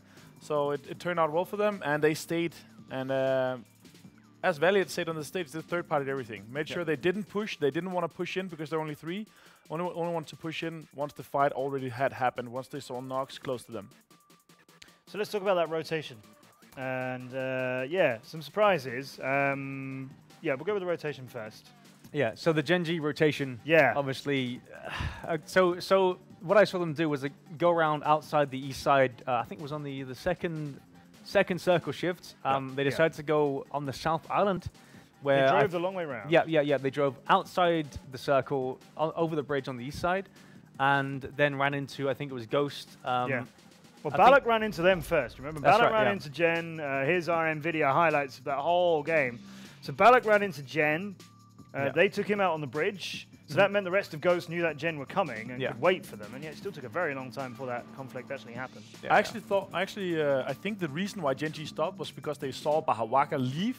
Bahawaka was kind of trying to bridge camp them, but he left as soon as he saw 4 guys pull up on him, and then they stopped.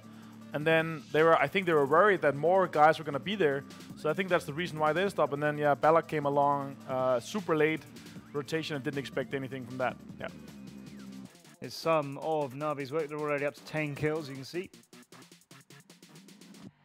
Super insane plays from these guys. I can't imagine what they were able to do if they had 4 life for a lot longer. They lost Drainus super early, so he went out, so there are only 3 guys. But yeah, they did so much damage. Everybody, Rafi here. Oof. Method came in 3rd, Navi came in 2nd. Nice 3rd party right there. Yeah, you see, important. Also a kill steal, I believe. Yeah. Also making sure that they got 3rd with that 1v1. They took 2nd from Method, even though he had the high ground advantage. He was pushing, of course. He did make the most noise, but having that high ground advantage like that is, I'd say that you have a higher chance of winning when you have a high ground advantage, especially when it's that high. But again, Navi, some of these guys are absolutely insane fraggers, so they win the most 1v1s. Yeah, I would agree. I mean, I think they had Uber was up the hill when everyone had to cross over the road. They had Uber up the hill, just sniping everybody, just taking heads. And as you can see, he was I think with the headshot leader, had like 3 headshots and was it like 9 knocks? I think. Yeah, that was Shade. Yeah. No, that's not Shade. Yeah, and that's just all because of his M24 play up on the hill. So really good. We've praised Gen G a little bit and how well they performed in earlier games and their aggression, particularly in the first one. Before we go back into that, though, they've got 363 points. Here's XQuest still currently at the top after those 3 games. Didn't pick up very much in that last one, but they're still in the lead over Knights. And Optic have moved their way up to be joint 3rd now with Method after all the points they picked up in there. And Na'Vi, look, just 3 points behind them. Remember, it's the top 8 from this who will go through, and 3 more days of it to come after today. So we are nowhere near to anybody being, far enough away to have a comfortable run into the finals, or indeed anybody thinking like, oh, our chances of getting anywhere are lost here. The gap between 8th and 9th, it's just 21 points. It's between M19 and WTSG at the moment. Gen G. I say we praised them up a few times, so let's level the balance a little bit. Why did they go for a swim? I don't know. I think because they saw Optic on the other side of the bridge, but that bridge is a bit higher than what the actual town is. The town goes under the bridge, and then the bridge goes over the top of it. I'm not sure where they were located, like Optic on the bridge. I'm not sure if they were ready to camp it or not. So I don't know. Maybe they just spotted some people and just thought we can't do this on over the bridge. We'll have to swim it.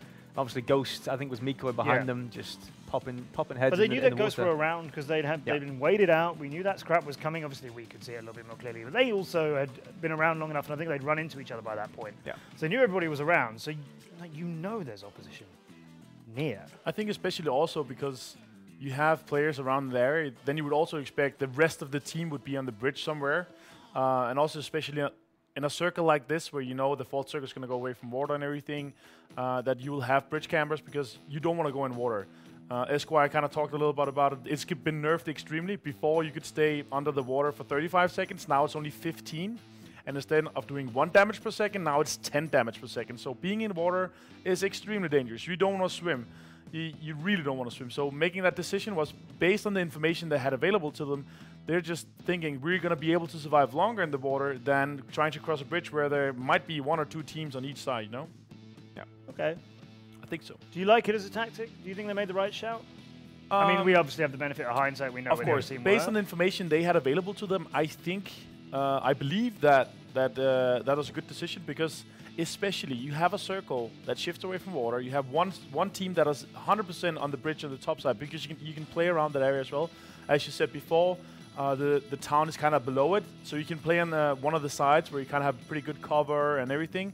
So you don't want to cross the bridge, and I think I believe that they would be able to survive for a longer time. Unfortunately for them, it didn't last that long. It's a horrible situation, isn't it? When the bullets start coming down and you're like, I can't get away from this. No. In my opinion, they spent too much time staying outside like Los Higos.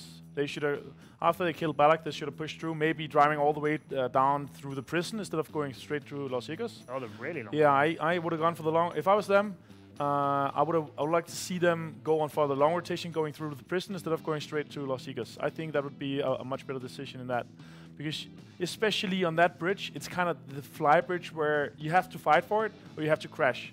And then you kind of have to, you know, step by step clear the sections of the bridge, get as far as you can, and then maybe jump into the water there, so you don't have to cross 100 meters of water. You maybe have to jump off half the bridge, and then you can swim the rest of the way.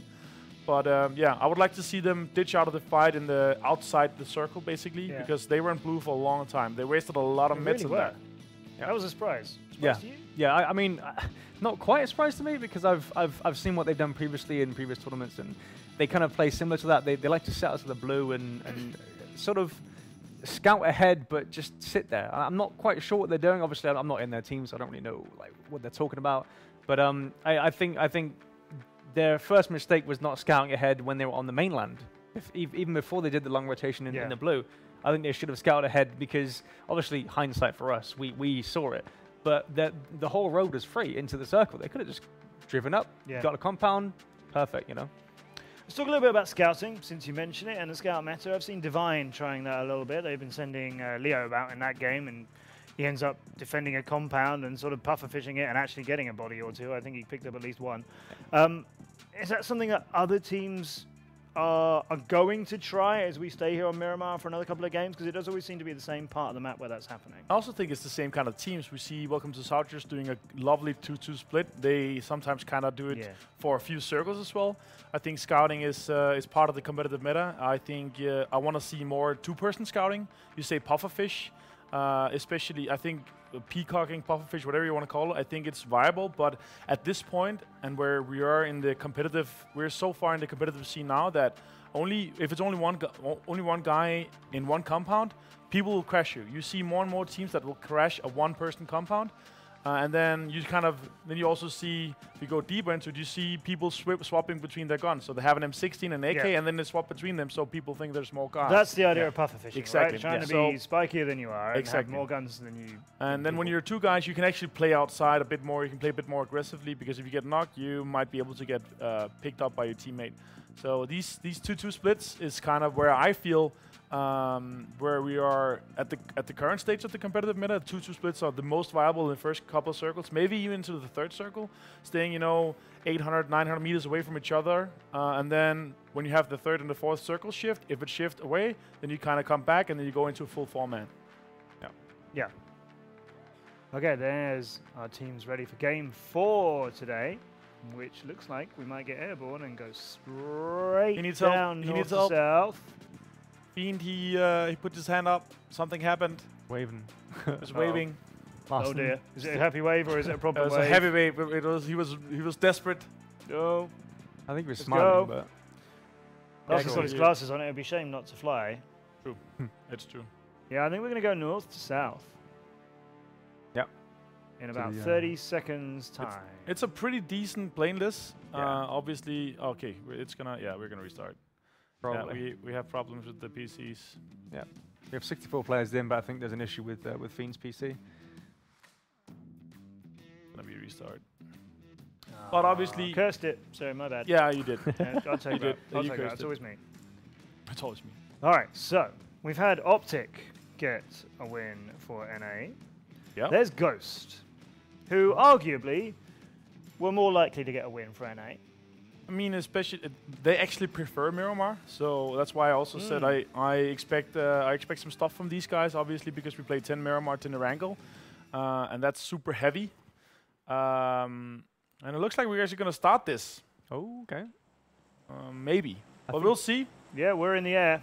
Maybe got back in. And we're coming in directly south, almost beautifully 180-degree line straight over the map. Not quite really. Secret are out first, all over the north. Oh, they're actually all out. Yeah. So we're good. We're live. This is going to be a live game. Yep. V5 heading westwards, MVP heading westwards. And these are the best planes, where everything is available. You can go anywhere you want. You can go stick to your strategy. We saw Optic, drop out. They usually go around with Pozo because they got pushed out. But because of the harsh plane, then they opted to go somewhere else. Yeah, we're going to get a really serious east-west split, except for Method, who might just hang around. They're going to be going Picado. Picado, yeah, for sure. Optic are pretty spread there down in the south, look. Yeah. Oh, they're actually going to go south again. They like that. that. Has gone really deep. I think they're going to stick to that because MVP just don't want them back. I'm surprised that Tainted Minds actually got Montenegro to themselves. I thought that more teams were going to go try to fight for it, because Montenegro is extremely strong, as you said before. You can see here on this map as well. We want to start the game. And, okay, we're going to restart the game. We're going to restart that game. M19, Los Leones onto themselves. Where are they all going to go now? Everybody needs to go back north. Everybody, go back to the top, please. We're going again. Places. Everybody put your seatbelt back on, pull your parachutes. Could you all please walk back to the airport, pack your parachutes. Parachutes are heavy. I've carried a parachute. Are they? You have? Oh, yeah, you have. All right. How heavy are they?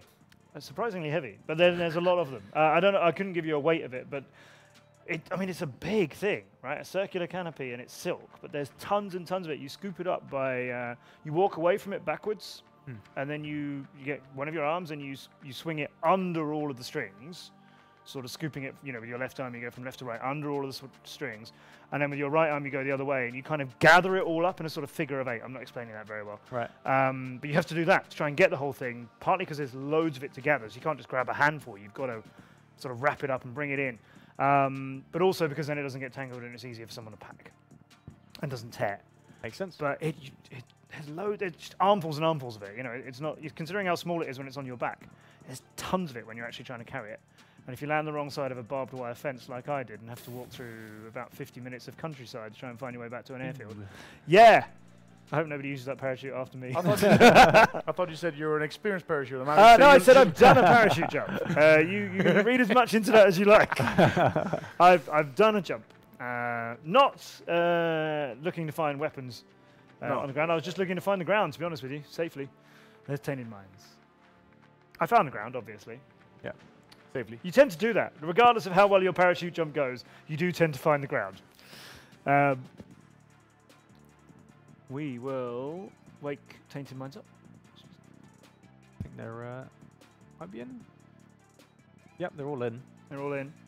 They're just waiting for everyone else. Oh. There they are. Tainted Minds, of course. Extreme 2G is the sub, the stand-in. He does wear the Tainted Mind shirt, though, but he's usually playing from Greenheart Gaming from Oceania, Australia. But they took Extreme 2G, and I talked to them. They came here early. I talked to them a little bit, and they said that they wanted Extreme 2G with them because he's an insane fracker. So hoping to see great stuff from these guys. Subslayer, Benchu, and Jui completing the lineup. Jui, okay, yeah, I like that. I'd say Jouxie. Yeah, I'd say I would say maybe.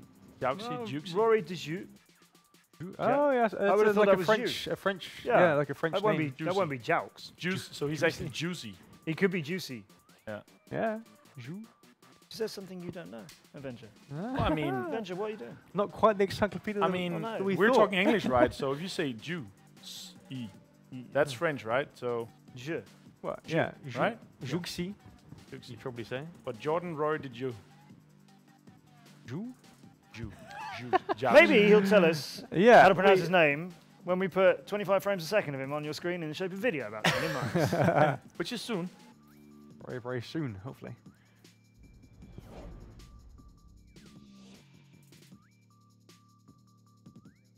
Subslayer, Extreme 2G, and Jouxie. Tainted Minds has a very complex meaning, which I cannot go into. Well, the Uzi's the easy one. That would be Subslayer. He's only good with SMGs, so there's only one option there. And the snipers, we give out to whoever finds them. We're not greedy. Usually attacking, but there are definitely times we need to defend. My first experience, oh Jesus. It was probably a very bad one. No chicken dinner, but now we get chicken dinner. You get this.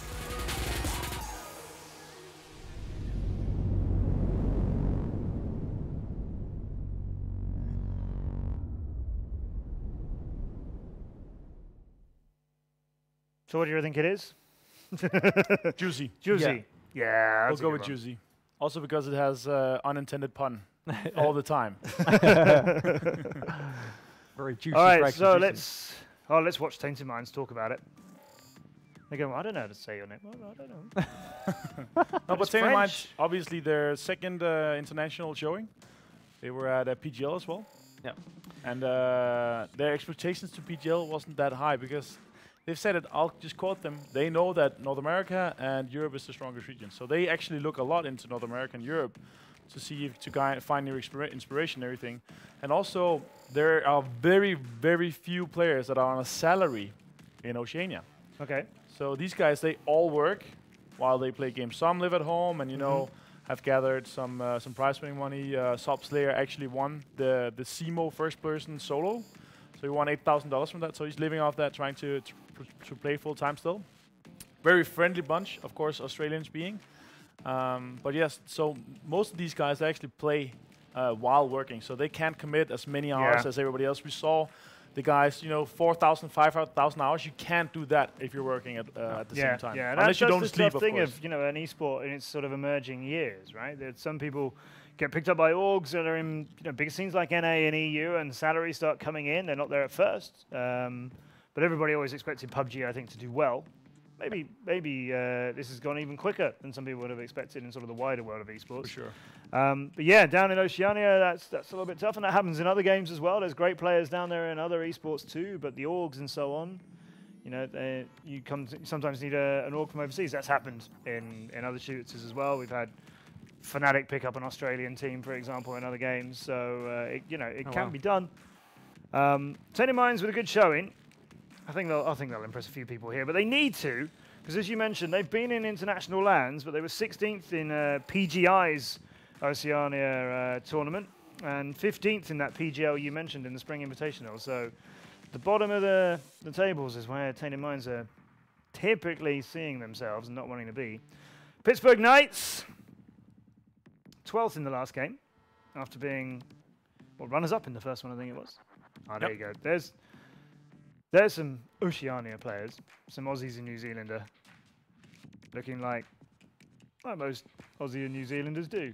Smiling, having fun. Yep. Happy And if to be that's a here. massive stereotype, then I'm sorry, I'm yet to meet anybody who would tell me otherwise about anybody in that region. And I think the first people to say it from that region are people from that region as well. Yeah, So they're yeah, like, yeah. Yep, we are. Look who's underneath them though, Na'Vi. We Bit of a will rough start. take Tainted Minds, Na'Vi, and everybody else to the skies, I think. And we're not going south this time. That was just, I don't know, just to show people bits of the map that they're less familiar with. I don't know, maybe just to make a little sort of beautiful bit of symmetry as some went west and some went east. 30 seconds to go, and we're going to head due east. Actually, quite unfortunate for Optic that wanted to go south. Now they're going to have a harder time now. We'll on see this, if anybody on this goes. plane. We'll see if anybody goes like Capri and Alcantara. We haven't seen anybody up there yet. Crystal Val, Tora Hamura is not there either. So if we have kind of a northern, west to east northern plane, maybe there's some part of the maps here. Maybe we'll get a Campo Militar ending. I've never seen a Campo Militar ending in a competitive game. Campo Militar ending? No, that doesn't ring a bell. Never. No. Ooh. I want to see it. I've never seen one in a competitive game. I've seen one on my normal mirror. One game end there at all, but One. not in a competitive Yes. setting like this. All right.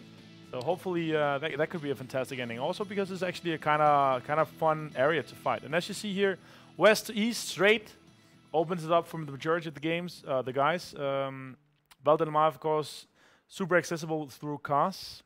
Na'Vi are just on the left of your picture. Doi, that's Mulla Doi. He's heading straight down with his teammates. Divine are all going up to Alcantara. Yeah. Optic, they're gonna go Optic look up going to here. Cabrera. That's an interesting change. I guess they've adapted to the plane path. Yeah. Clever. Yep. WTSG are out in the middle. San Martin, as usual, Victory 5. That is that area the looting is northwest of San Martin is very sparse loot. Simpson for Gen G, racked up so many bodies earlier, is surrounded by XQ and the rest of his teammates a little bit further east of him. And Ghost are the last ones out, and they're heading to perhaps take up residency and hope for your end game, Avenger. Hopefully. We'll see the end game. Obviously, we have a 90-second delay on the showing. We'll Circle is coming, and the guys who are going to bring it to you will go back with Esquire, and he's joined by Cameron. Very much Matt Hayes and Avenger. My name is Phil Esquire Stewart, joined here by a new caster to finish out the final 2 games of day number 1, Cameron Davis. Hey, what is up, everyone? Excited to be here, and it's going to be 2 more games. Should be just as exciting as the previous ones. And one thing that we've seen so far on Miramar that I want to make a point of real quick in the beginning is that there is a lot of adaptation required for this map, and not just in how you play it, but also in the drops. You can already see so many different teams making adjustments, and one of the good things about this map is that it's so large, it's so wide, there are so many spots that you can play around that you don't run the risk of coming into another team like you would on a map like Erangel. Yeah, I mean, certainly, even losing a bit of attrition, maybe one player gets knocked, maybe one player gets wiped out, and then you have to walk away with 3 players. I mean, it's just not worth it on a map the size of Miramar. So many different towns to drop in, but around the map, we are seeing our players take up whatever compounds, whatever loot locations that kind of catch their eye. We did see Na'Vi, actually. They weren't able to drop straight into the Valle del Mar area, but they were riding along the west coast, probably hoping to fire the western highway, rather. There is no western coast on Miramar, but riding along that highway down towards the south, possibly trying to get back towards that direction where they know and love. Vega, though, going to be looting up around this area as well, just trying to figure out what's going to be good for these guys. I mean, certainly no team has been overwhelmingly consistent on Miramar so far. Cameron, I mean, certainly we saw that we saw that our boys XQuest, I mean, first place in our first 2 games, but then in the 3rd game, they just had a very, very different outcome. Yeah, exactly. It was like a 14th or something along those lines. Right. Drastic turn of events for them compared to the first 2 games. And hopefully the rest of the team should be aware of that. Teams like Optic, teams like Ghost, that are having a little bit disappointing of games, especially on the Ghost side of things, from what a lot of fans expected. Miramar, there are so many possibilities in it. Even if your team fails to succeed on 1 or 2, or I guess in this case, 3 different games, hopefully they should have in their minds constantly reminding themselves that they can make it up in the next game. It's not as kind of like consistent. It's very difficult to be consistent on this map. Yeah, absolutely. 4 days of 5 games each day. It's going to be a whopping 20 games in total. So certainly these guys are going to be able to turn around any performance that wasn't up to par, didn't satisfy their own performance needs, etc. So they're going to have to look at that after today and sort of see what they need to adjust. Certainly Miramar, one of the newer maps, if not the newest competitive map to PUBG, right? These guys haven't had a ton of time, at least not as much time as on Erangel, that they've been able to experience and sort of find the different nuances that play in their favor or sort of that they need to avoid to try to get into those top positions. Exactly. It's not just the size of the map or the variety of map, it's also the experience on the map. Slow early game. Pretty standard right now just because of how wide it is, how easy it is to avoid everyone else. It's all looting right now. Vampire Game probably hoping he finds himself a better weapon than that VSS. Some people really like it, but the majority of people don't consider it in the top tier of Arsenal. Yeah, certainly not. Maybe if we were playing on the newest map, Sanhok, it would be a prime gun for anyone to pick up, but we are not. We are in the desert. Alas here, Cameron. And with this circle up here towards the northeast, certainly there's going to have to be some gravitation from our teams on the western edge of things. Na'Vi is going to have yet again another very far transition to make, similar to what they had to do in game number 1. So these guys, they know the rotation paths out of this area. They're just going to have to pretty much hope and pray that the teams currently riding the southwestern edge of the circle are going to gravitate out of that position. Yeah, it should be okay for them in the early game. You don't see that many deaths in the early game anyway, but considering that the circle is heavier on the other side of the map from them, I'd be really surprised if any team wanted to camp specifically for them. Because sure, there are choke points exiting the city that they're currently looting at. There are too many of them for any team to be like, you know what, let's waste time and hang out here just for the small possibility that we can get a knock or 2. Absolutely. Looking now at Na'Vi down here in the Valle del Mar area, they got a whopping 14 kills in our last game, game number 3, ended up in 2nd place in a 1v3 scenario, but still 14 kills nonetheless in a 2nd place is a beautiful thing to have. Popping over here, though, we're going to be looking at Victory 5, another strong squad throughout today's games so far. But, looks like Kimba 7, he already got a beautiful crate earlier in the day, and now he's going to be walking up on this crate. I mean, Kimba, he did something. He prayed to the crate gods. He's got his rabbit's foot, his good luck charms. Something is right. Got to watch out, though, because Victory 5, the guys remember rolling up, trying to go for that, but it looks like shots from him as well as a teammate off in the distance are more than enough to deter him away from that. He gets a nice Groza for himself. I will say, though, not exactly the weapon that I think he was expecting, or at least hoping for in this early game. The Groza is very powerful late game, but with the long distances, especially with the lack of scope on that, it's not going to be too terribly useful, at least for the first 15, 20 minutes. Yeah, certainly. I mean, the Groza is such a powerful gun in the late game in the close quarter combat, but yeah. right now, tapping, you got no stability in the form of a grip or a buttstock or anything like that, so it's kind of tough to use, at least in the early game, like you mentioned. Cameron popping over here. We got 17 in the compound all by his lonesome. We're going to be hearing Kimba rotating off of this position and just kind of watching, seeing if he can spot anything, but it looks like Kimba's going to be getting out of dodge, able to reunite with his teammates, hopefully, because I don't see them, I see them pretty far out there in the distance. Looks like maybe a squad Ghost Gaming will be cutting off the path that Kimba was hoping to take. He's interesting decision. Is he just he's just using his opportunity to med up because he did take a couple of shots while grabbing those weapons and then leaving. So he's going to continue on and probably group up with the rest. Though, that being said, I see on that minimap, looks like they are going to be employing a split. He has a teammate joining him, but not the only team rotating right now. Of course, it's also Tainted Minds. Ooh, juicy.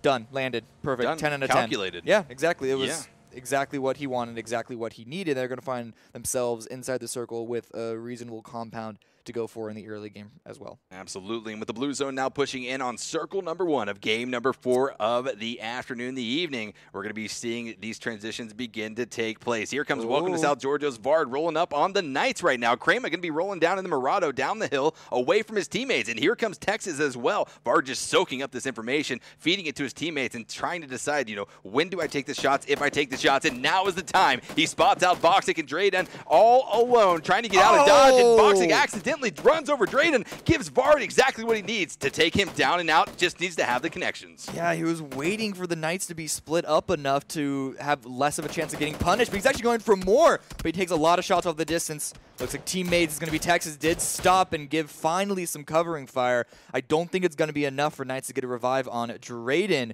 but they do at least keep Voxic alive. No! Did he actually get the revive? No, he did not. Drayden, I believe, is going to be down and out. His player tag is still up there, but yeah. He's getting revived. Oh, he's getting revived. He actually got revived. He was at like 0%. Almost 0. I mean, just a decimal of HP. Insane. They're not out of it yet, though. WTSG are coming. They want more, and a nice grenade toss. Oh, I don't know if it's going to reach, so it hits the other side of the vehicle. Oh! But so was Drayden, unfortunately. He's going to drop down once again, and the bleed-out timer is only going to be faster this time. I don't know if Vox is going to have an opportunity now to get the second revive, but Gaxy's taking a lot of shots too. Texas down the hill, still giving covering fire. Vox, though, he's unsure of where the rest of WTSG are and doesn't want to go for the revive until he's certain he can get it safely. The bank shot nade off of the truck, landing on top of Drayden. He was able to be rezzed off of that first knock, but Voxic is not going to be able to save his teammate this time. Gaxy walks away with the kill. Now he continues to look over, tries to spot out any of the remaining members of Knights. We saw them split up right now, so Voxic, he's got to get out of here. He's got a lot of eyes starting to converge down on his position, and he just has to bomb down this hill as we're seeing him do right now. But Gaxy trying to prevent him from doing so. The car is on fire, will be exploding, and Vard's going to be taking out Voxic. So close. He was so close to breaking that line of sight, but Gaxy found the perfect angle that he was hidden from Texas, but able to take those shots on that retreating vehicle. So 2 down for the Knights, and they were looking quite good for the first 3 games.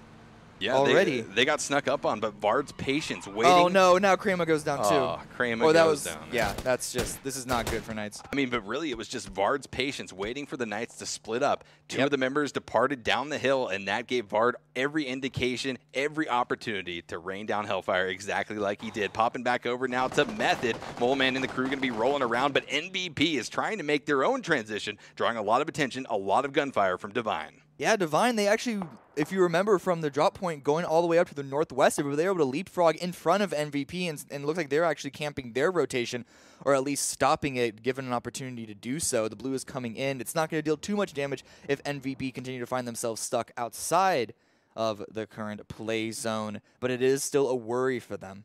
Yeah, JJ Leo very pushed out from the rest of his squad, taking gunfire from not just the south of MVP, but also the western edge where one of MVP's members is currently waiting out on the hills. So JJ Leo in a bit of a tough spot, possibly pushed out a little too far for comfort, but MVP, Alpaca and the crew going to be rotating off of this position. They know that they can't press forward eastern into the circle. The safest bet is just to head down south or north and find a new entry. Ooh, Bachelin, a nice... Style points, do we give those, Cameron? I don't know. I'm going to have to double check with the mods, but it is certainly something to be considered. That was like a 540 corkscrew. I don't even know what you would call that, but Bachelor, he's going to be opting to go for round 2, I think, trying to get on top of this little mesa and not able to do so, but back around the map. Extreme 2G for Tainted Minds going to be finding Pokemon and taking him down and out, but now Extreme 2G is under fire from another member of Na'Vi. Uba has spotted him out, will be raining down fire with him. Mini 14 finds the connection, and now it's just only a matter of time before Extreme 2G gets dropped. We almost got stolen there at the end, I think, looking at the flares coming in from another angle, but it is a successful trade. Not exactly worth it for Tainted Minds, I have to say. Yeah, probably not worth it for those guys. I mean, giving up a lot in the process. You know, Cameron, that's one of the things that we like to talk about in PUBG.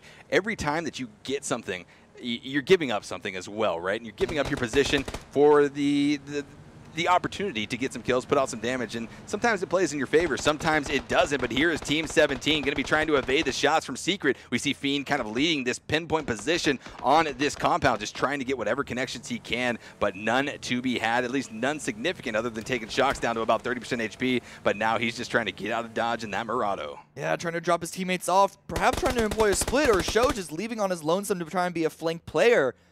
If he can come in clutch in the next fights, once the rest of his teammates, of course, do finally find a spot to stop. But no, rather, he's just going to be running across the field. Don't exactly know what led to that decision. But shots continue to go onto 47 Gamer. He is going to make himself get away, however.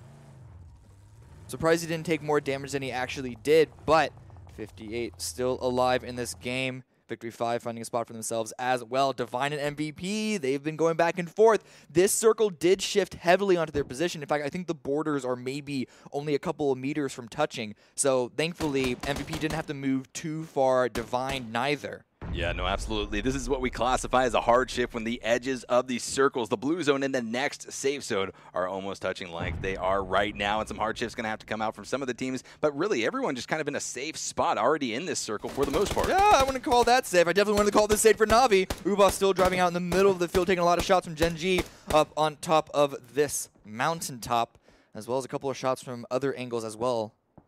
But yeah, this is what I was saying, though. Not exactly a safe spot. They are under hard cover, both these teams, but they're so close to each other. It is likely that we're going to see a couple of kills at least. And in fact, looking at Larson and Vard's positioning, they are swinging around the side. They want to find angles to try and surround Secret. Yeah, absolutely. Hacienda is a very interesting compound, though. I mean, certainly a lot of cover for Secret to hold right now, but Vard and Larson going to be trying to be a huge thorn in the side of Secret right now, trying to get this sneaky flank around the eastern edge of Hacienda, but they are spotted out. Larson going to be taking a lot of damage in the process. Fiend up on the roof, going to be prepping the nade, throws it down. Will it be able to put out the damage that he so desperately wants it to? No, it looks like it bounced off the wall. Won't be able to find that connection, but more and more nades going to be coming out. So much pressure being applied right now by Fiend onto Vard and Larson. Yeah, now that those two players are spotted out, and actually Vard and Gaxi both get dropped. A counter flank out by Check Shooter.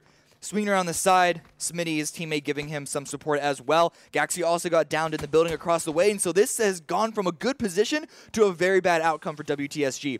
A defensive smoke employed by Larson, but the push is going to be continued by Secret. Yeah, absolutely. I think this plays into what Secret was doing. They were up on top of the roofs of Hacienda. They saw the flank coming out, and they countered it with their own flank coming off the edge of Hacienda. But now both teams are taking casualties. Damage coming out left and right as Smitty is going to be dropped for Secret. Larson just trying to wrap around, trying to do whatever he can. He knows that Smitty's going to be rezzed right around the corner, but will he be able to get the frag grenade close enough to connect onto Check Shooter? And that is close enough. Check runs away. He hears the clank of the grenade and taking about 60% damage in the process. Will be trying to retreat, but that is Smitty going down and out.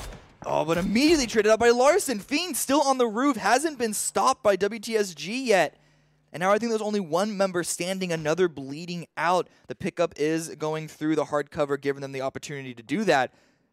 But they're not out of it just yet because open fields of Miramar, opposite angles, can easily get third-partied from, and here comes Method from the south. Here comes Method from the south. Exactly what Welcome to South George did not want to happen. They are extremely pinched now between two deadly squads as 17 continues to try to make connections, but this time on to Method approaching from the south. So Secret's in a position to sort of whittle down both South George as well as Method coming from this position. In a way, this is a little bit helpful towards WTSG, depending on how they want to play it, because the pressure of Method coming up does really hurt Secret. I say that until Miruku overpeaks and he gets dropped himself. Method grabbing 2 downs, 1 on each of these 2 respective teams. Yeah, very difficult position for them to be in. Certainly not what they wanted to happen. It could have gone a different way, but alas, it did not. And our next circle shift is going to be taking us a little bit off northeast from our central point of our previous circle. But a lot of squads are going to have a tough time rotating, specifically MVP down to the southwest. They have to go through Tainted Mines to get into the safe zone. They avoided Divine. Divine already on their own rotate, but they're going to have to come through another team. Secret right now, they are still inside the circle. Hacienda is still in the safe zone. That kind of is a double-edged sword because it also means that more teams are only going to get closer and closer to them. So they really going to have to backen down the hatches and make sure that they can keep themselves as healthy as possible. Still 3 alive, it's a decent number to have, but they don't want to lose any more than that. Alternatively, Ghost up on the north having a much better early game than we've seen in the past couple of games. Still 4 alive, a nice compound to hold. Very wide field around them, which gives them a lot of good sightlines to deal damage. However, if later in the game it turns off of them, it's going to be a really bad rotate. Gen.G on their own troubling rotate. We already saw one of their teammates die to a car flip, I think it was, or he exploded his own vehicle nonetheless. And now it's going to be Na'Vi taking some shots onto them, trying to go and open field themselves to get inside the center of the circle. And now Gets away! Method wants a bit of Gen.G right now. They're putting down a hell of a lot of gunfire onto Wicked. He's going to be exploded out of the vehicle, dropped down, and finished off right now. But now Method is drawing more and more attention from these 2 teams directly to their north. Welcome to South George and Secret, both going to be putting down some damage. A little bit of a standoff in the bottom right. You can see between MVP and XG, or XQ, just across the street. A little quiet now, once everyone's made their way in. It's kind of seeing who's going to move first. Teams moving closer and closer to each other, but it is still not quite close enough for the super lethal range. That's one of the problems, or not problems, but features of Miramar, is that if you ever want to push out of a building into another one, you are very likely going to get third-partied. So you have to wait till you get really, really close or a really desperate situation for any of these teams to have a full-on push on the other. Yeah, I mean, absolutely. In this area, Cameron, look at what is happening here. We've got XQ, we've got MVP, and then just to the north of them, pushing down south right now, is going to be the 4-man strong squad of Divine. So this might be a 4v4v4 situation if these squads continue to gravitate towards one another. Certainly MVP still on the opposite side of the road, but XQ and Divine getting so close together. It looks like JG Leo has been spotted out by AK. The shots coming out will be dropped down to about 40% HP. He is able to seek cover, though, inside of this building for the time being. Going to give him a bit of reprieve as he gets this information out to his teammates. Yeah, you can see they're not the only ones shooting at them. We saw a couple of shots. I believe it was from Victory 5 up in the northeast. So they're certainly known by other members of the server. These teams here still getting closer and closer. Check extending a little bit. It's a bit ambitious of a play. If he gets picked, the chances of him being... Oh, no, it is a push. Divine, they want to keep pushing in, using the 2 players in the back on the tall building, giving that oversight to allow Leo and Jet to push on in. But is Jet going to be expecting Cobra? Cobra's holding the angle, gets a spray down, can't get the kill. There he does finally finish it off. And so it's a 1-for-1 trade right now. Divine versus X-Quest. Yeah, Cobra's going to be launching some frag grenades in Jet's direction. Bounces a little bit to the left of where Jet's currently bleeding out, so it's not going to have the connection. But Z9 Max continues to try to rain down pressure on top of Divine. Nikki going to be dropped down to about 30% HP. His other teammates just trying to figure out, can we safely pick up our teammate who is currently bleeding out? And I do not think they're going to be able to. Certainly, XQ going to be looking all different angles, trying to spot out these players from Divine. Leo looking, checking that they're not getting third party from another angle, but also wants to try and find that oh-so-coveted opening pick. Yeah, it would be so beneficial for them if they are able to do so here. This engagement has not really been favorable for either teams, and with this shift up to the north, so many teams in the south are going to have a hell of a time getting their way up there. Specifically, the teams in Hacienda del Patron that have been fighting for the last 5 minutes or so. But here it comes. X-Quest going to be taking an early rotation, trying to get up there. But hearing all of these shots, some of these shots even coming towards them, he's going to be in a world of hurt. The car about to explode right next to his body. He's going to be able to retreat from it, but gets ultimately knocked from the M16 shots of Xiao from Team 17. The only player of X-Quest to leave. He was the scout sent out first and, hey, try and find us something. But that wasn't the case, and thankfully they didn't send anyone after him, though, or else they'd probably suffer the same fate as him. That doesn't mean that the rest of X-Quest do have their own path in. They're going to have to fight through Divine, if I had to guess. Absolutely. Secret now. Fiend actually finding a connection on the Galaxy from Welcome to South George. So these are the teams from the Hacienda area that are trying to rotate up to the north where this next circle shift has taken us here in game number 4. M19, another team trying to make this rotation off of the eastern edge to the northern side. Going to be finding a nice compound. However, it is not inside the circle. So for right now, they're going to have a bit of safety, but they're going to have to depart this safety to make it into the next circle. They're just using that building as an opportunity to stop instead of then they have some nice sight lines with the rest of that field into the circle so they can see just what is and is not available. But XQ, there they go. They're going to be pushing in on Divine. Leo taking out very low. Nikki off in the distance on the hill, taking not exactly taking any shots just yet. But it's a lot of pressure nonetheless and not much cover for him to get to. But he does make it out safely, at least for now. Balak, on the other hand, not going to be, unfortunately, sharing that outcome. The rest of Ghosts, though, did make their own way inside. So only going to be losing Balak, but surrounded by Na'Vi. Yeah, and I mean, look at this pressure being applied right now from Team 17 onto Shade. Currently, one of the only remaining members from Na'Vi inside of this bit of a compound, if you even want to call it that. It's more like a hay shack, Cameron, but he's going to be just trying to do whatever he can. His other teammates, Uba and Drainus, rolling up on the hill, will be spotted out by Turtle. Turtle with a beautiful SLR connection onto Uba. Now Drainus left with almost nothing to do, and it's such a tough spot with so many different eyes looking at him. Split's always risky, but Turtle, he knew that he had to do something to stop the surround from Na'Vi of taking out the rest of his teammates, and he was able to get it down in a full finalized kill. Takes a lot of damage, but able to heal up from that. In the meantime, Secret left the main building of Hacienda, and that has recently been overtaken by Method, but they are still not in themselves. They're going to have to choose between fighting Ghost or Secret. Yeah, absolutely. More and more teams from this area just shifting north with one another. But as that happens, everyone getting closer and closer and closer. The third-party engagement, at least the opportunities for these third-party engagements, just continues to increase every minute that we extend here on Miramar. 22 minutes and 45 seconds into game number 4 of the evening, with all 16 teams still remaining, but 46 players alive. We've seen 18 players dropped out so far, and no teams eliminated, Cameron. Ooh, got some more players dropped out. Fiend and Check are both at least downed. Only 17 left. And judging by the fact that it's the entire 4 of Method pushing in on him, I'd be surprised if he tried to go for this. He's going to want to look for an exit, but that may not be available. In the meantime, Turtle also takes out another member of Na'Vi. It's going to be Shade. Yeah, beautiful grenades coming out right there from Turtle, able to find the connection onto Shade. They just have to worry about a few more threats. 17 from Secret, dropped down to just a smidge of HP as he's now pushed by Molman. Molman knew he got the connections. He knows that 17 is going to be trying to get the meds off and not able to do so. Spraying into the smoke, just trying to find the connection. Misses for right now. 17 returning spray fire, and there it is. You know, you guess long enough, you spray enough bullets, and ultimately you're going to find your connection. That smoke bloomed just in the nick of time, but unfortunately, too little, too late for 17. He lasted perhaps a couple more seconds than any of us were expecting. Method with the revive on the 8C, able to stay 4 alive. Just barely inside the circle, but the next circle is going to shift off of them. Divine, a nice counter nade onto Xiao Du to trade out the drop of Leo. There's still 2 of them alive, and they're still gatekeeping XQ out in the circle. Yeah, I mean, they have 44 seconds until the blue zone will be pushing them off of this southwestern edge of the previous play zone. They've got to be careful here, but here comes the aggressive push right now from Nikki of Divine. He's going to be crashing that truck right in to this this other vehicle right here, right next to where Xiao Du was knocked out. He's trying to spot out Z9 Max. He's got his own teammate, JJ Leo, bleeding out right in front of him as well. Yeah, they're not fighting for a spot in the circle, but they really want to clear X-Quest behind them before they push in, but they need to do this fast. 18 seconds left before the circle starts pushing them in, and they're going to have to move through even more teams. Z9 Max, there's not much of them to do right now because they take a lot of damage. Does get the spray below the truck, but finishes the kill just before he's dropped by actually Shandian. And then XQ was ultimately third-partied on and eliminated. So XQ goes out in, I believe, 13th place. Completely different from what we saw them do in game number 1 and 2. More consistent with what we saw in game number 3. So playing into exactly what you mentioned, Cameron, it's extremely hard to be consistent here on Miramar. And we've not yet seen a team internationally that is able to do that. Hypoc, though, going to be putting out some damage. Spots out Bachelin, gets the knock and the kill. More of the members of M19 are going to be in his sights.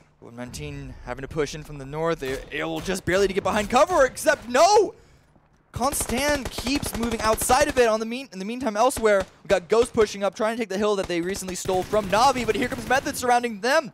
Method still 4 alive, though. Rafi is bleeding out, dropping 2 of Ghost, leaving just Allergen left. He's going to go for the revive, I believe, onto one of his teammates. But this is going to give Method the opportunity to continue to push onto him, and that is going to be the full finish onto Ghost. Looking so strong, but unfortunately going out in 11th place. Yeah, tough day for Ghost right now, but we know that they're a very good team on Erangel. So tomorrow and the 4th day of this qualifier stage is going to be their real bread and butter, but certainly you want to be performing well in all stages of this tournament. More and more shots, though, continuing to erupt from the southern side of things, Cameron. We knew the South was going to be a point of contention with so many different teams kind of packed into this small area, but it's really erupting into quite a chaotic battle.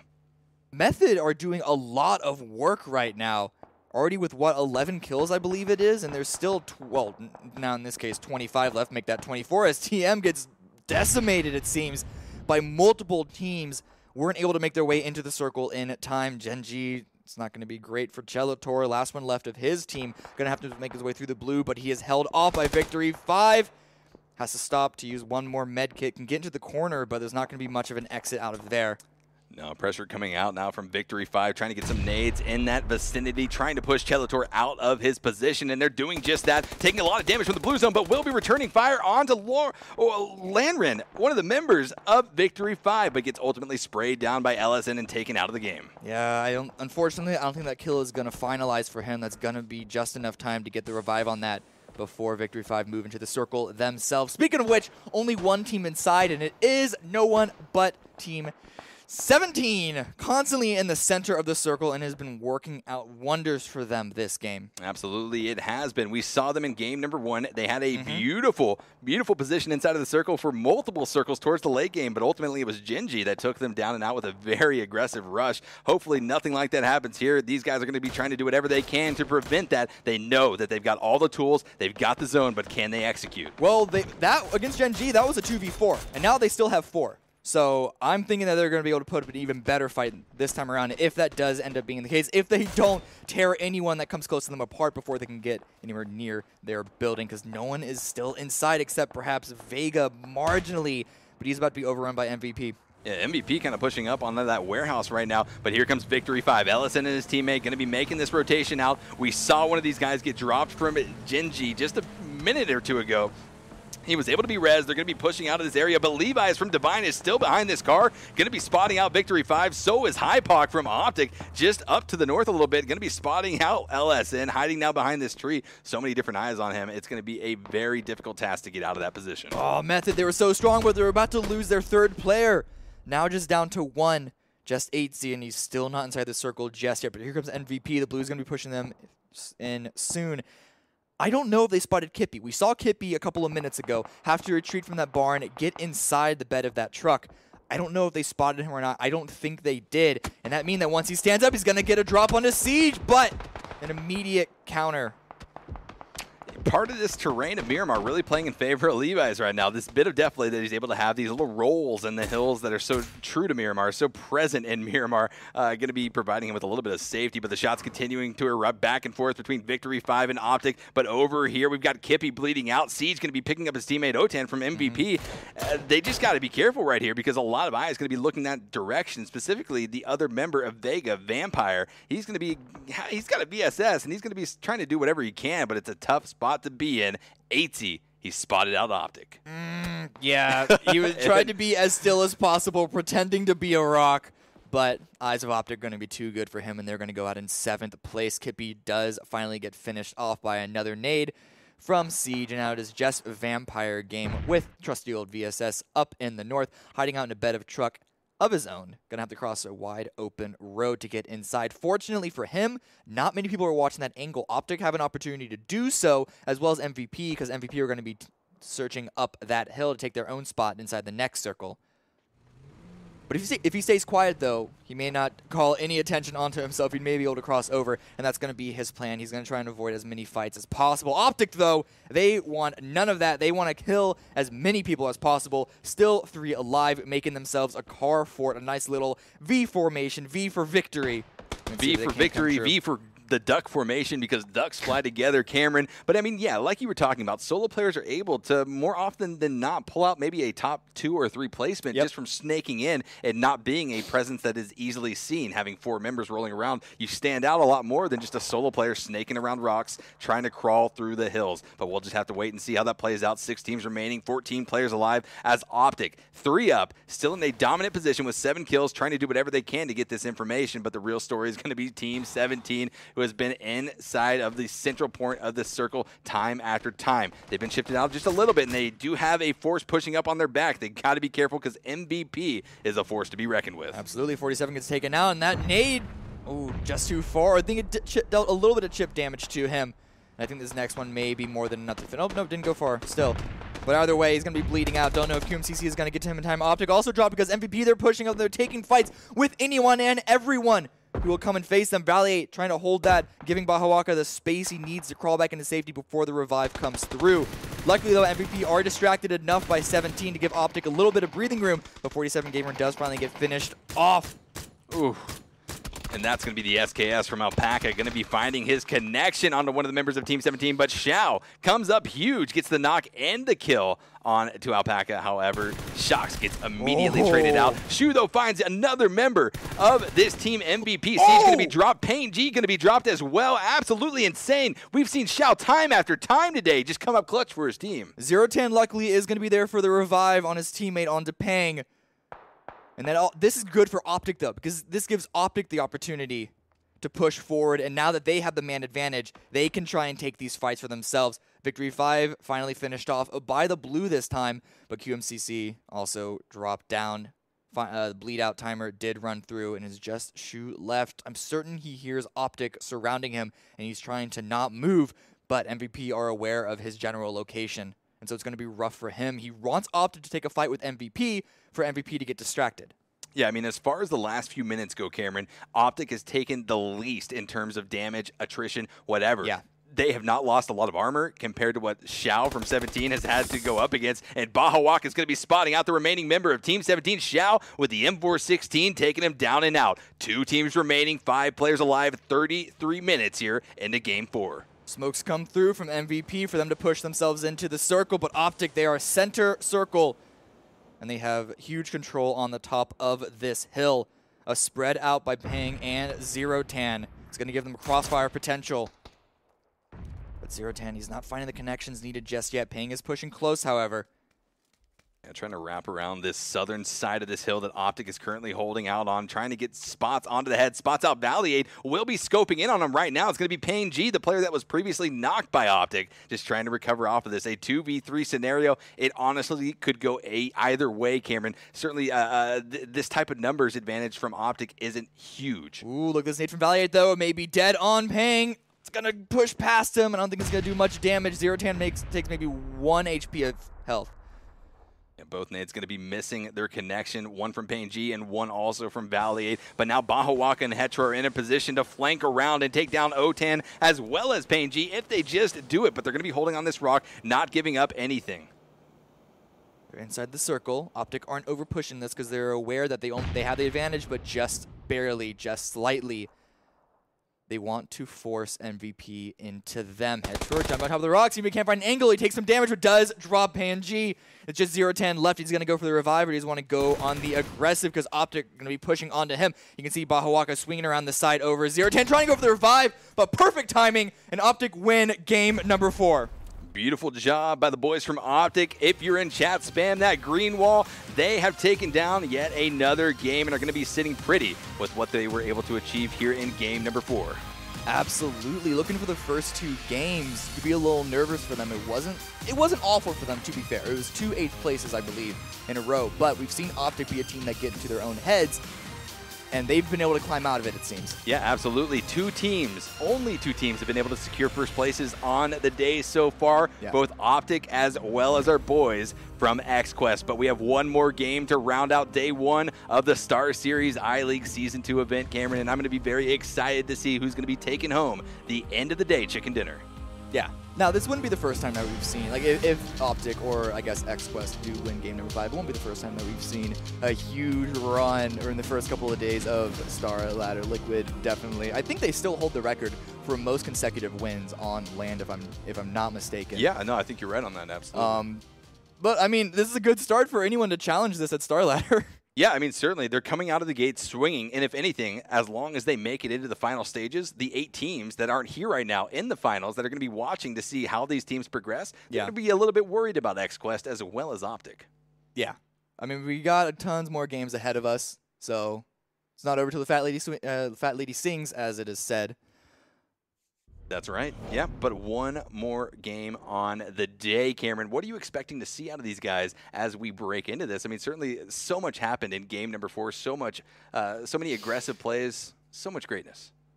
Yeah, you never know where you're going to get on Miramar. You really never know. Every single part of the map is so unique from other sections, and map control is a lot more difficult to come by on this map. So really, it's about being able to adapt and about like your current game plan. Are you going to take it slow? Are you going to take it fast? Are you going to use vehicles and bomb to the center? Or are you going to try and like stay on foot and be a little more sneaky with it? Yeah, absolutely. Well, game 4 is going to be in the books for us, but let's toss it over to Mustache Dave, where he's going to be interviewing another member of Optic.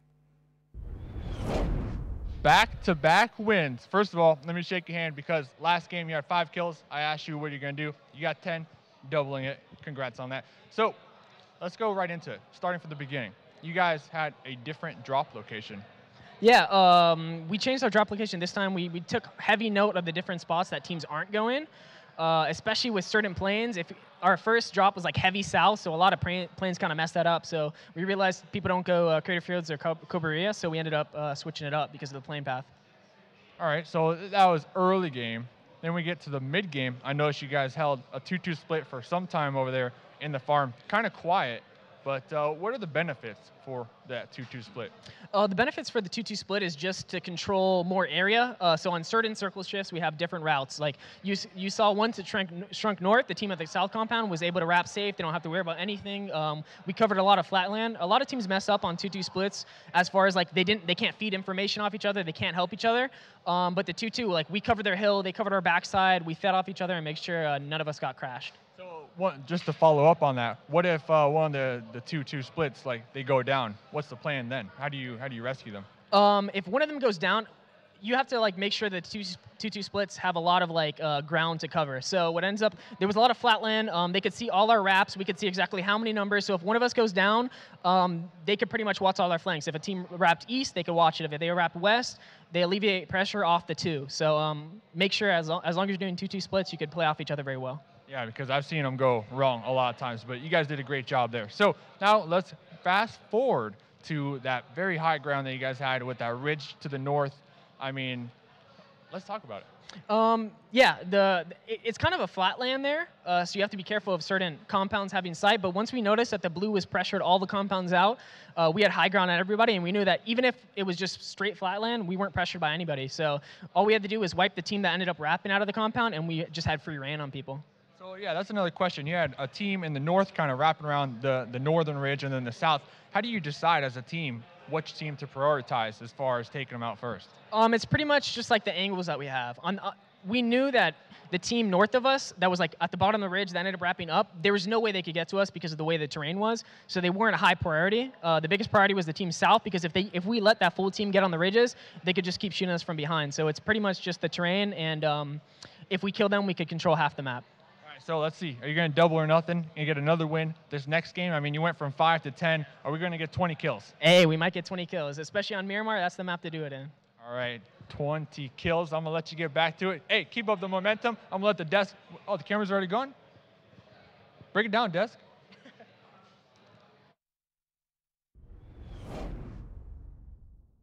Dave being left all on his own in a studio.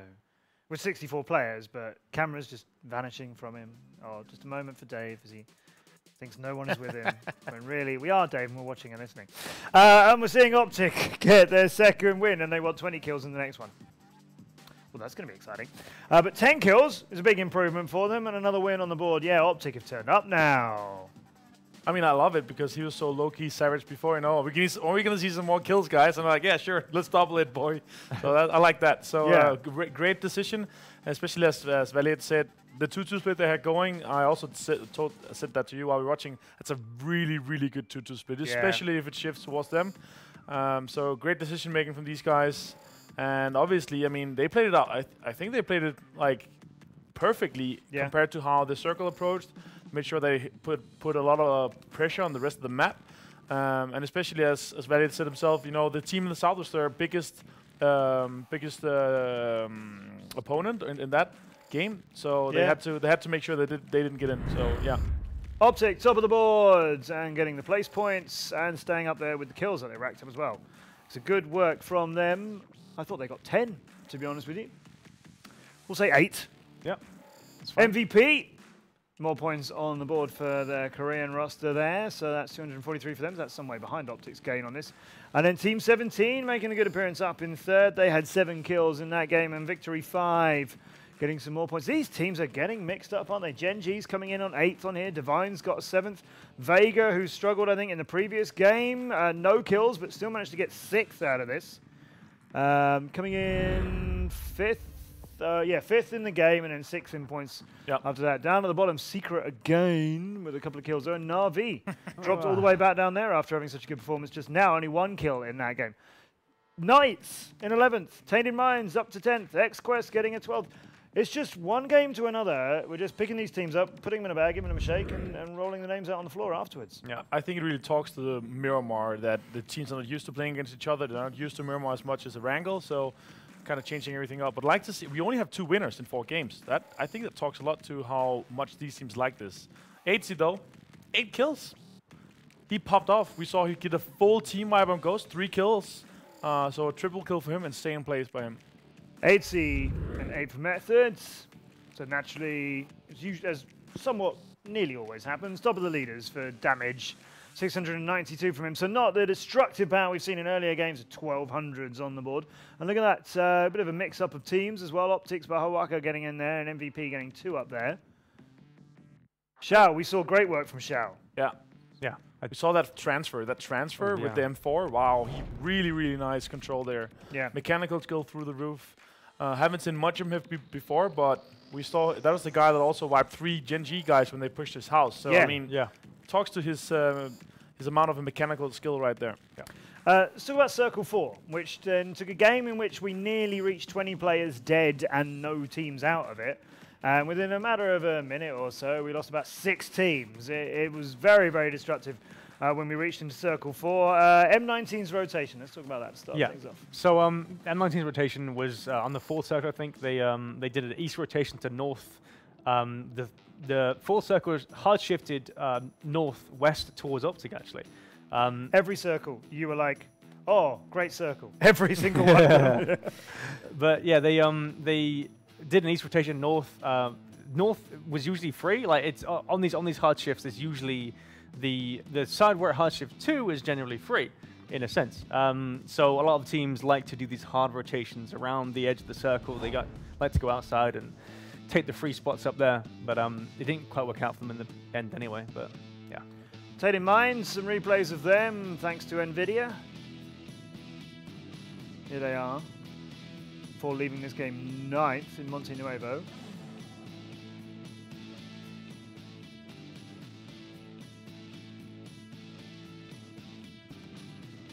I mean, yeah, just that seems like they're rotating some very, I wouldn't say active replays, but they're you know, there's some things going on here. Got Tainted Minds again moving around on the west side there, pulling up an MVP, I think, seeing what they can find. I think TM, they have Tainted Minds. They've edged a lot where they're in. They've been very late to circles. I like to see them push a bit more center in the early game because they have Monte Nuevo. Yeah. I like to see them push a bit more early in the early stage of the game. But they tend to kind of edge their way in a lot of circles, kind of like FaZe plays it, but haven't really succeeded to it yet. That was a circle where we saw M19 go in the eastern side. They stayed there, and the next circle we're gonna see soon, Knights here just leaving, and he actually survived this. Texas was the last player. He actually got 10th. So it just talks to the survivability of these players. They're able to snake in, and then when the false circle hits, that's usually where everything hits the fan. Yeah, shortly before we saw Secret get completely wiped by Method. Ooh, got some good replays SQ here. going out 13th, M19 left shortly after that. Ghost there. While we're talking about circle number 4, tell me where you thought Vega were being greedy. Yeah, I said Vega was being greedy. They went to a far split where, as Valet said, you want to go in a split where you can cover each other. But unfortunately, they went in a split on north. They just south of the water treatment, and with a 2-1 split. And I think that ended up costing them. Well, they did get a good position, but they didn't get any kills to it. If they stayed 3 together, they could maybe have defended it from MVP. We saw MVP breach that compound, and they got second effectively because of that. Well, not second, sorry, third. Yeah. We will go to a break now. Let's do that now. We'll do a break now. And then we'll come back for another game on Miramar. These teams have really found out a lot about each other now, and we've had all these mixed up results. What are we going to get in the 5th one? Are there any mathematical possibilities of teams in different places we haven't done yet? Well, there are a few. Let's see if we find another one, or whether Optic can get a 3rd one for the Green Wall. Don't go anywhere. Our last game of Miramar for the day is coming up.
All these games on Miramar today are showing, as we kind of expected, that there are some teams well prepared and some teams well prepared.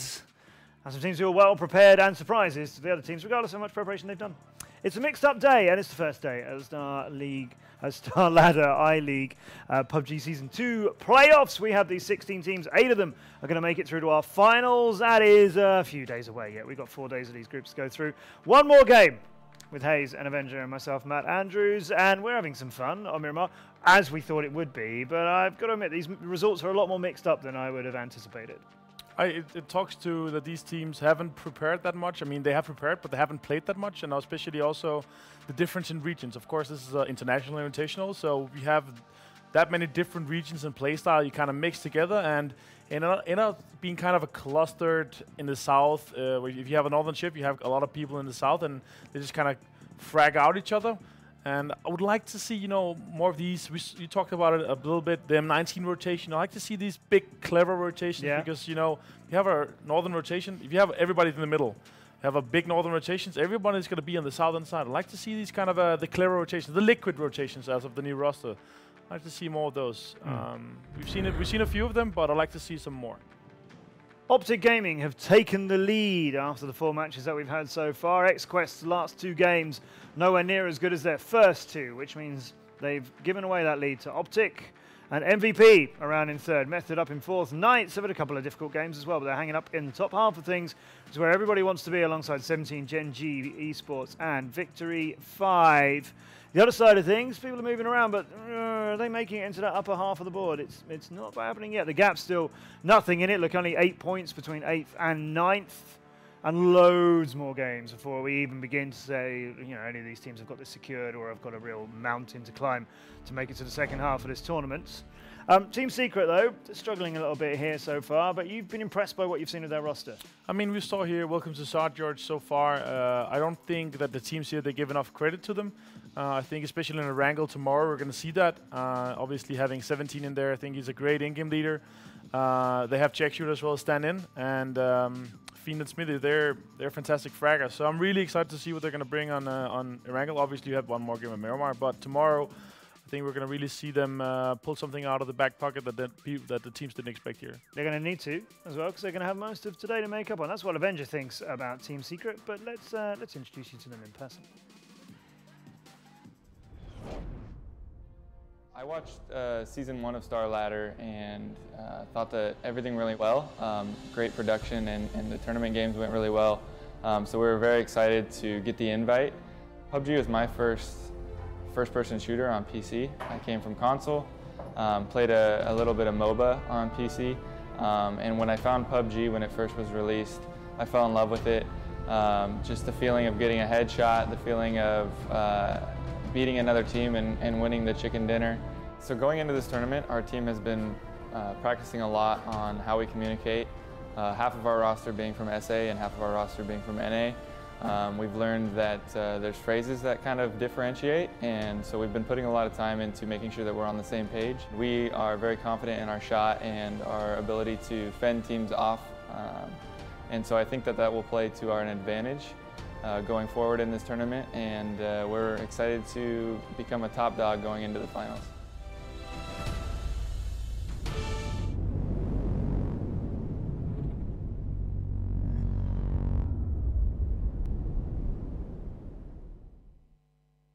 Fiend, 17, and Check Shooter, who's in for Papaya. They are Team Secrets. Yeah, Miramar and their angle. This may be one of the teams who've got very different days, depending on which one we're playing on. Oh, for sure. And also this kind of new roster change and with a stand-in and a sub, it's kind of different to play. And also because they came out of this South American region, they kind of play. They have a different play style on there. So coming in and adapting to, you know, this kind of play style, and if you change your play style too much from a region, they have to play completely different down there in South America because the playstyle is completely different. So coming in where you have to change your playstyle for each tournament you play is kind of harsh as well. So again, as I said before, I think we're going to see great things from these guys on their angle. Miramar, talked to 17 as well. I mean, he said Miramar was not their strongest, but I know they have a plan for a wrangle. So excited to see what these guys are going to be able to bring tomorrow. Unfortunately for them, not the best of showing in the first 4 games. Maybe they'll even be able to pop off here in the last game, but especially hyped for tomorrow for these guys. Yeah, they've got some work to do. Erangel tomorrow will be 5 games on there. Then after that, on Sunday we'll do Erangel. On Monday we'll come back and we'll do Miramar again. 5 more games on there. And then on Tuesday, 5. I'll talk a little bit more quietly. I don't want to wake anyone up. So then we'll do 5 more games on Erangel. And then on Wednesday you can have a well-deserved day off. And that's either the first of many days off if you're in the lower 8 of our tournament, or just 1 day off if you're coming back for finals, when we've got all the other big boys turning up. The top 8 teams from Season 1 will be here to compete for our finals on Thursday, Friday, Saturday, Sunday next week. That's FaZe, Liquid, Vitality, Cloud9, Temperstorm, Avangard, OGN, and 4 Angry Men. 8 of these booths in our amazing studio at the Kiev Cybersport Arena will be filled up with those 8 teams. And 8 of these teams will come back for some more. That's when things are really, really, really going to turn up. This day, though, that we're going to have tomorrow on Erangel, once we finish those games, and indeed before we've done those games, perhaps, depending on how the teams are at, they have a chance to look over what's happened today. It's obviously quite a long series of VODs to look at. You've got to review 5 games. You heard from Optic then, he was saying in the interview, Valiate was saying in the interview, how they've already learnt during the 3 games we'd had where people are going and like heavily adjusted their drop plans around that for the games that they're playing today. All these teams are going to have a chance to look at what's gone wrong for them. Well, they've also got to deal with the day playing on Erangel. So the next day on Miramar in 2 days' time, that could be very different to what we've seen today. Everybody should have upped their game. Everybody should be less surprised by each other by then. Yeah. I think also some of the stuff that you see on Miramar could be put into Erangel as well. So some of the tendencies that teams do fit in both maps in a sense. Playstyle-wise. Yes, exactly, yeah. So as our players and all of our crew and everyone gets ready, Miramar's final game of day 1 of the StarLadder I-League Season 2 playoffs is getting airborne and heading towards... Also tempting for you, Avenger. It's just so unlikely that it'll end there, but the plane at least will take us to Campo Militar. I doubt that anybody's going to drop there because it's so far away from everything, but it does have, 4 exit roads, as you see. As we see, we also have, a map. If you want to watch the map, we also have a map on another stream, PUBG _map. That's something more and more people ask for, so if you're out there in the chat asking for that. Yeah, if you've got your 2 screens. And make sure you also watch the map, of course. You can get a lot of information. Maybe even learn from some of these teams how you do those rotations. It's well worth watching this on 2 screens if you've got the means, whether on your PC at home or on a laptop you've got, or just pull out your phone and pop the second screen up on there and watch the game on the big screen, or the other way around if you really like numbers and maps and don't care much for gameplay watching. I suppose you could watch it on your phone and have a giant, 55-inch television showing the map in all of its glory. Go for that if you wish. We will go to the air in a northeasterly direction, obviously, ending at Campo Militar. I suppose we could be going straight up. Yeah. Straight east. Or indeed any of the other directions of the compass which end up there. Yep, true, there's plenty of them. Optic are out. Vega's come out. Vampire Games not going to his gas station this time. No. And Ghosts are going to be back in Port Paris, of course. M19 lost their owners. Most of these positions here, they are reachable by a long shoot with a parachute or dropping for a car, of course. El Paso slightly going to be hard here. They're going to be going through in Monte Nuevo, which were Tainted Mines reside. So we'll see if these guys are able to pull something off. But will anybody go Campo Militar? No. Secret, they're going to go El Azaha as they were before. It's the only team out. So, I mean, the whole of the northeast side is free. Look at that. There's just so much free space there. And that's just because you think it's so hard to get back again, should you need to. It is. It's too far away. If you get a southern circle, it's just too far. Yeah.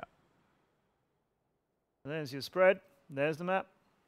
Fiend is most northerly there for Secret as they're spreading around about Alizar. Let's go with Cameron and Esquire to see what happens on the final day of day 1.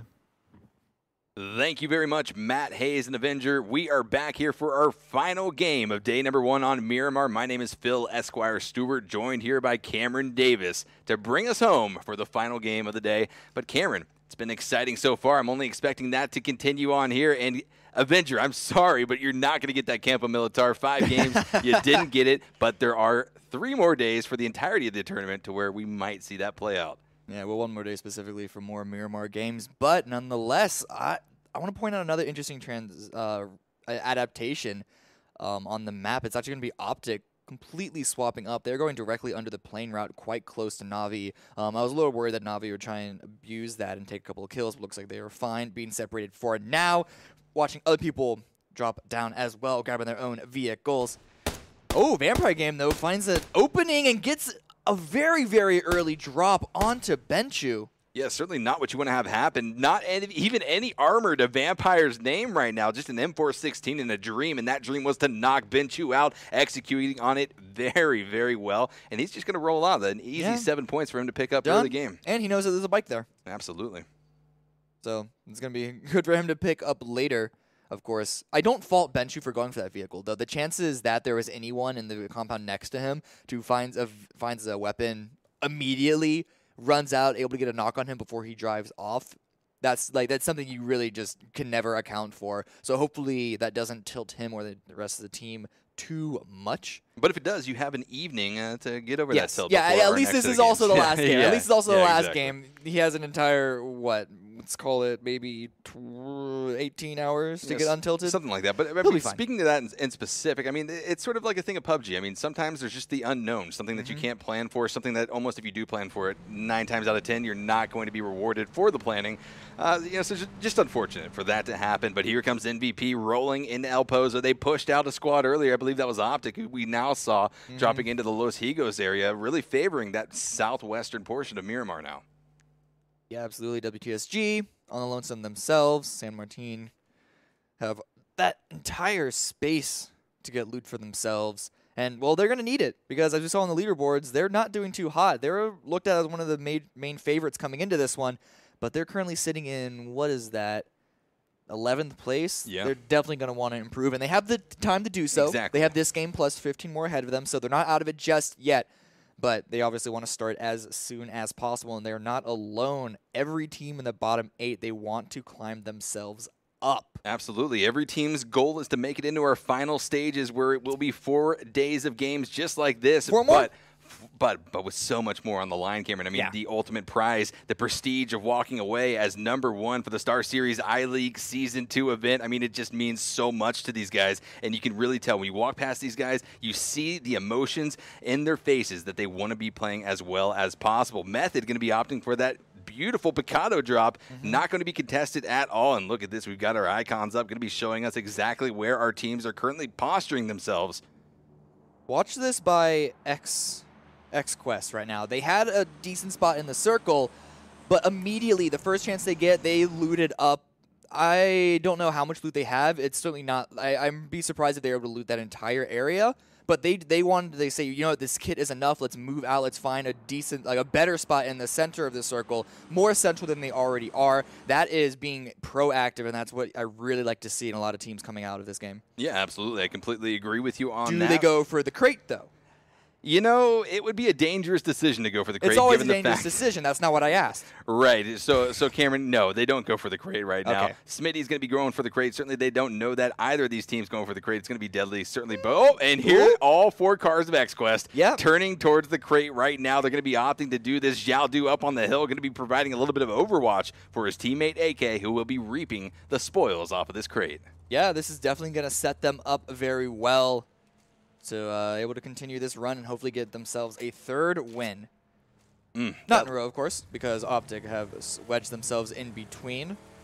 That level 3 kit just so good, Cameron. I mean, it really provides so much armor for these players. And a lot of the time, we even see some of that armor being traded off back and forth between other teams. But here comes yet another squad rolling up on top of X-Quest. It's going to be Team 17, and both of these teams have been extreme threats throughout the course of today's games, looking to just push that even further. Rotating out of Picado, though, it's going to be Method. Yeah, 17, they love the center, and X-Quest, they seem to be backing off a little bit. They don't want to fight early at all. Divine moving, Ghost taking shots on the Genji. Teletor moving past, not making enough connections to stop him, unfortunately. In fact, Teletor is still at full health, but unfortunately, he does run himself into a rock. Line of sight not perfect for Biolek, but he does rotate around.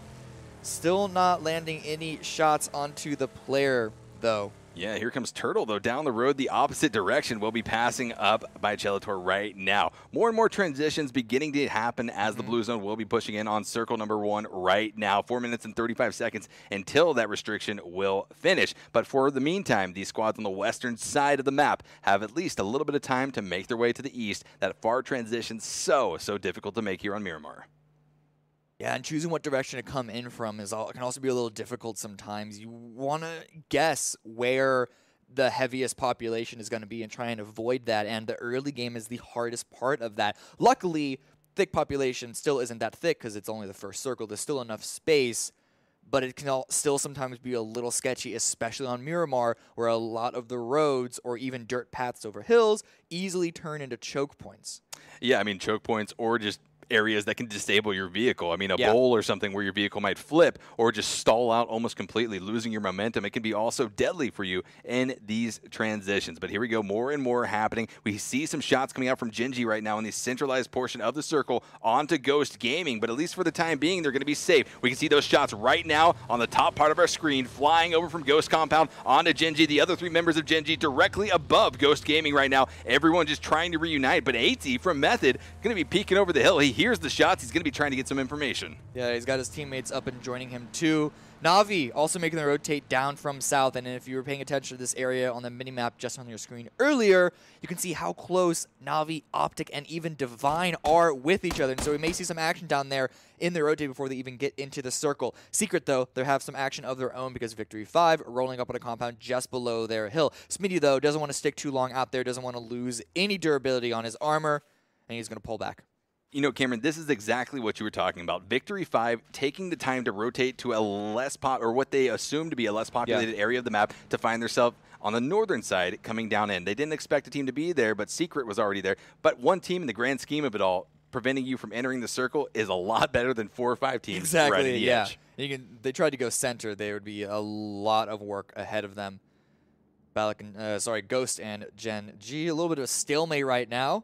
Compounds don't have the best line of sight onto each other, but Method, they have a good line of sight onto Ghost, so Ghost now, in a way, pinched between 2 teams. Long distance, any connection most certainly will not turn into a kill unless there's an overextension by that said player.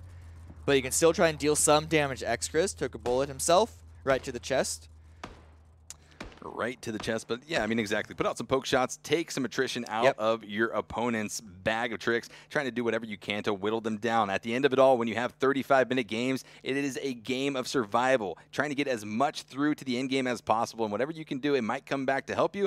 You just never know, but you got to do whatever you can, be it disabling vehicles or just putting out the poke shots, trying to put out a little bit of damage when you even know that you can't get a knock or a full kill. But here we go, looking around the map, more and more crates going to be dropping down, providing level 3 kits and guns for any of the players that are ballsy enough or lucky enough to see it drop down. They will be getting an AUG and a nice level 3 kit along with that, should they be finding it in the El Azahar area.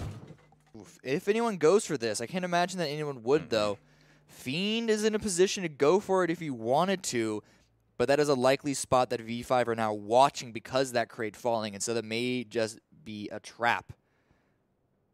Might just be a trap indeed, but here comes a welcome to South George. We're going to be rolling up on this compound where Team 17 is currently holding, or possibly a scout holding, a position around in the compound directly adjacent to that, so they need to be careful. Meanwhile, though, Method going to be drawing some fire from Vega. Very, very long-range shots. I mean, true to form for Miramar, Cameron, this is what we're used to seeing, these long-range engagements with these wide-open hills.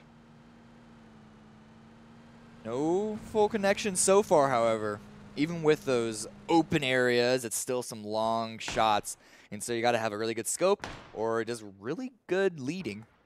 Yeah, I mean, exactly. We're 11 minutes into game number 5 of the day and only have 1 player going out so far, Cameron. Yeah. It's going to be Ben Chu from Tainted Minds. So it seems like these teams are either avoiding conflict more so than they did in the first 4 games of the afternoon, the evening, or maybe they're just playing it a little bit more passively, trying to end off the day strong. I mean, this isn't too different from what we saw in the first 4 games. Miramar actually, even though the rolling hills you'd think calls for more action, it also calls for more third party, and because of that, you see a lot of more conservative play compared to Erangel. Erangel, you're able to recognize the line of sights that you have on you, able to isolate your fight from any other team that wants to come in. Miramar, it's a lot more difficult, and so if any team wants to go for a fight, they either must really want what they're going at, or they need to be super confident that they're not going to get third-partied. Yeah, exactly. Next circle is up. Going to be centralized pretty much on the center point of our previous circle. So for the most part, these teams are expecting to be in a good position for this next circle. Not too far of a rotation to be had with so many teams congregating towards the center point of our first circle of game number 5. But here we are now, 1 minute and 50 seconds until the blue zone will be constricting on circle number 2. Let's see where these rotations are going to be taking some of our teams. Ghost still trying to deal damage to teams rotating around them. Have some shots on the M19. Still not able to land too many shots, but it does put pressure on the M19. We'll see if they want to take part in this poke war themselves, if they want to try and answer back, or if they're going to be too pressured by those shots to try and peek their heads out themselves. Elite player rolling up, final player of M19, they're going to stay as 4 alive. Not in the center of the circle, but it's still a decent spot for now. In the meantime, Shu from Team 17, SLR are going to be shooting down on the Knights, who are rolling up into the mine. Not too far from Method as well. Yeah, 2 teams rolling into the mines. Method on the eastern side of the mines, and then the Knights on the west, and then directly to the north, Team 17. Here we've got Divine rolling into a compound of their own, but they will be taking some fire from a team way off in the distance. And if my eyes serve me right, that's going to be Team MVP. 2 of their teammates in rotation right now in a vehicle. The other teammate's going to be now meeting up with them. Alpaca going to be, I guess, leading the charge now in the direction that MVP is currently going in. So not a bad spot for them to be in. Wide open fields, but certainly a lot of lines of sight to be had. It's actually quite good for them in that area. It's quite empty. They're going to have to go through that field to get a compound on it, but they should be able to see for themselves that there's not much in their way. And so it's going to be a quieter early game for them. Method, though, not so quiet for them. I think they've come to contact with the Knights a little bit. Nades back and forth from both teams, alerting each other of their presence. And they're going to decide to back off, it seems. They don't want to commit too heavily onto this. Likely, or at least partially likely, because Team 17 is right over them. So they know that there is almost like an 80%, 90% chance it's going to be a third party. Yeah, and looking at the map, we also have XQuest moving in on the eastern side, just north, sort of almost adjacent to where Team 17 is currently holding. So yeah, beautiful call from Method to get out of dodge, because if they continued up north, they'd be running into not 1, not 2, but 3 deadly squads that you do not want to be running up on. Speaking of running up on, here comes Vega, Kippy and his teammate crashing onto the compound where Xiao Du from XQuest was hiding, and that's going to be an easy double kill for Xiao Du, walking away, holding the compound very beautifully. And another one from Vega down as well. I think this is 3 from Vega, taken out so early. Definitely not a good start for them, and they've been struggling the early games. Yeah, and Kimba 7 just got a crate too, so there's going to be a lot of loot on top of Kimba 7's body right there. So I mean, no one's going for that loot. It's too out in the open, but that still removes those weapons, that armor, that level 3 helmet away from the game so early. Exactly, and it's exactly what happened the last time that he got a crate as well. So unfortunate to see that happen, but now Shot immediately dropped. I mean, almost baiting the revive, just letting him get it just to take him right back down again. Miracle going to be dropped. Gaxi sticking the res will be stopping the bleed out damage, but they need to be careful. Hiding inside of the concealment of the smoke for the time being, but we can see shots piercing through that veil. Still trying to land. Miracle needs to find a spot to heal up. Can't stop just yet. This is Bat Country. Looks like he's going to stay alive for now. 17 still putting pressure over the mines just below them. Another crate's going to be dropping in, but that's way off in the distance. No one's going to be going for that. A little bit too far off from any team's position to safely depart, or at least justify departing from the compounds that they are currently holding. M19 probably. Oh, actually, here comes Vega. He might be rolling up on it. I don't know if he saw it or not, but he is certainly the closest in the vicinity. Ghost still holding down in this compound, possibly taking some shots at M19. Far shots. I mean, really just poking, keeping them from pushing onto that compound. Meanwhile, though, Vampire for Vega going to be able to hold out here, I think, as a solo player, which is about as much as you can do at this point in time. Yeah, going down to 1 player so early is always rough, because the more area you have to travel, the harder snaking becomes. You don't want to use your vehicle because it alerts everyone around you to your presence, to your position, which is all right if you have people to help defend you. But if you're just by yourself, then you try and want to stay as quiet as possible. And the fact that he's on the edge means he's going to be crossing his fingers for a far shift onto him, and the chances of that happening are not likely. Not likely at all, and as we are saying that, Knights are now going to be finding a connection onto Method. We saw them pushing towards one another in the mines area, but now they have fully engaged. Method going to be now pushing up on the back of Knights. Knights trying to get in their vehicles and just get out of dodge, but here comes the shots. AT and X-Chris going to be lining up shots onto Drayden and Texas. Maybe one connection onto Texas, but it looks like for the meantime, they're going to be safe getting out of this area entirely. Yeah, Knights, it didn't feel like it was worth it to commit into that fight against Method even after dropping Woman because they want to get inside the next circle. It's going to be swing up in the northwest coming in from the west side. And because it's a hard shift away from where a lot of the shifts have gone, it's going to be a relatively open area up to the north. A lot of teams are having to rotate in right now, and you can tell just by how many motors you can hear in the background. Yeah, I mean, it's not one, it's not two. It is essentially a like car 20. parade. Yeah, there's about 20 cars coming Leo, down here. no! But here comes Bahawaka. Optic just trying to still continue to be a dominant force in today's game. Is going to be wiping out JJ Leo of Divine. Now looking for the other member, Jet, who's currently inside of the building. Bahawaka smells it, and like sharks in the water, they're going to be surrounding this area. Yeah, you want to find the opposing angle. Hopefully Jet won't spot him. Jet, I don't know if he'll be able to heal up or not just yet. He may have healed and immediately got taken down low, but he hears the vehicle coming up, knows that he's in a lot of trouble. He does have his teammates up on the hill above him to help him out, holding the angle, but apparently don't see Hypoc. Hypoc is able to throw a grenade in. I think he thought that maybe the player was hiding inside of that trash bin outside, so he threw the grenade in there, peeks inside of the building, and it was only a matter of time before Jet was spotted and taken down and out. And that's going to be Hetchor spotting out Nikki, who was on the hill just opposite of this compound. Just a world of hurt right now that Optic is putting out onto these squads. Yeah, Levis is nowhere to be found. He dipped. He's out of there. He wanted no part of that fight. He saw the letters in front of him, and he wanted to get out while he still could, but that's another team who are down to just one. MVP, though, they have more. Ghost, they have more. They have all four, and they have the opportunity to run up on foot because they're so close. Ooh, Levis gets spotted. This is going to be Tainted Minds who get the last kill onto Divine, and so they get taken out first in game number 5. 16th place, not what you want to have happen, so certainly they're going to be trying to adjust off of that, continuing on here in this qualifier tournament, but pushing on our teams left on the map, going to be trying to vie for these placements. MVP still taking some pop shots, now going to be trying to find connections onto Uba from Navi, but here comes a bit of a flank. Pokemolodoy going to be wrapping up entirely right on top of Pain G. Pain G's got his M24 out, now switching over to the Scar, going to be trying to look this direction and get some shots off if he is able to have the opportunity. Footsteps were definitely heard by PNG. So Poka, he's aware of that defender advantage. And so he's going to be pulling away from that. Doesn't feel comfortable committing onto it just yet. He's going to wait for his teams to help surround this position to take control of this hilltop. Optic, in the meantime, pushing forward, getting close to Ghost's area up on the southeast side. Ghost just barely arrived before this, arriving on foot, and they are aware of Optic's position. Balak swinging around the side. But Ghost, they want to swing around quickly in order to find these angles. They don't want to allow Optic to get strong positions in this building just yet. But Baja, he's coming on this hill. This is going to be a really big counter to Ghost. But in the meantime, Gen G taking shots on an M19, rotating in. Yeah, and the elite player going to be dropped almost immediately by Loki, but the M416, here comes Senzen rolling on top, going to be finishing off the kill, but do they know about the other members of M19 that are rolling around the hill, and do they know that XMPL is right down the hill from this position? But meanwhile, Optic and Ghost are fully squaring off in a squad-on-squad engagement, our two NA teams from the tournament. Oh, Optic doing so much damage to Ghost, but Gen G dealing so much damage to more teams, not just M19, but also Tainted Minds. Only 3 kills to them, but well, that's an unfortunate wreck by M19. They had to take the long way around because of Gen G's position. But in the bottom right, Optic, they dealt so much damage to Ghost. But Turtle countering back. Don't know if he's going to be able to get a pick up on Allergen, though.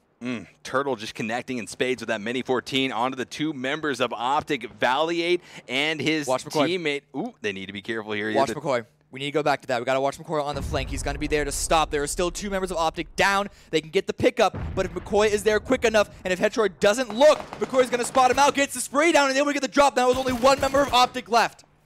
1 member of Optic. He needs to do something here. He's trying to get up into the building, trying to get some vision onto where these threats are presenting themselves from. Bahawaka's got to do something here. His teammates are being absolutely ripped through by McCoy and the rest of Ghost. Turtle, he's coming up himself. They're setting up a crossfire. McCoy is taking this opportunity to finish these kills. Doesn't want any funny business to happen, but Bahawaka, knowing that he's in a bad position, knowing that he's lacking the information on where the remaining 2 members of Ghost are, doesn't want to push out further than he can. Yeah, Baja's just going to watch the stairs and wait for the impending rush should Ghost opt in to making this push. It can be risky, especially when you only have those 2 members up, Balak and McCoy, to work with, but they can pull it off if they actually try. This is rough for Ghost, though. They know there's 1 member of Optic left, but they have to get inside the circle. the circle actually just started closing right now. It's 2 minutes, 15 seconds before it's done. They don't have to move too far, but they want to clear out Baja before they get inside, because if they let a snake chill out behind them, he's only going to come in and bite them in the back. Absolutely. That is a threat that you do not want to meet in the late game. A solo player just riding along these hills, hiding behind rocks, getting those cheeky little peeks off at you and playing kind of a thorn in the side of your team. I mean, they might not get the squad wipe, but they might just put enough onto your squad to where you won't be in a position to take down that first place chicken dinner. But here we go. Navi going to be poking over the hill, spotting out the members of Method. X, Chris, and AT going to be both taking fire right now and taking down and out. And that's going to be Method eliminated in 14th place. 3 members of Method taken out in a matter of seconds by Navi. Method not watching their backs close enough. Navi cresting the hill. Perfect timing for them in order to get that wipe, and they stay 4 alive, took virtually no damage from that fight, and they're going to get boosted with even more equipment while they push into the circle. That southwest side is free for them. Yeah, you got to love what they were just able to do right there. Team 17 going to be trying to find even more connections on the MVP right now. Siege bleeding out down the hill. Shu trying to find Alpaca behind the truck. Might be able to get his feet, and it looks like he's aiming directly for that, but return fire going to be coming in and taking out about 90% of Xiao's HP. Yeah, he's pulling back from that. That made him humble. Yeah, that's a bit of an eye-opener, right? Yeah. If you're out there in the open and all of a sudden 80% Navi, HP they want more. They don't want to just take control of their spot. They want to go for more kills. They want to climb up the leaderboard, and they're pushing, wrapping around counterclockwise, and they're going to be taking on XQ. A couple of nades coming out. We already saw Optic get dropped down to 1 player. Will our other team, who's gotten 2 first places on the day, be able to fend off the push from Navi? The 4-man strong squad, Navi going to be pushing up, though. Cobra taking a lot of damage. AK trying to fire back with that Groza that he picked up off the crate, trying to do something, but Drainus comes around the corner, able to pick up a knock on the Cobra, leaving just 1 player up there. AK, he's got a grenade out in his hand, trying to do something, but he's going to be knocked as well. Will be bleeding out. It's now just Z9 Max wrapping up from below, trying to push up quickly before he's discovered. It's actually a 4th player going to be coming in, dropping Drainies. So the 2 players are trying to answer back. It's all just shade now, but Fiend is coming in. Is he going to save Navi in the meantime? Oof.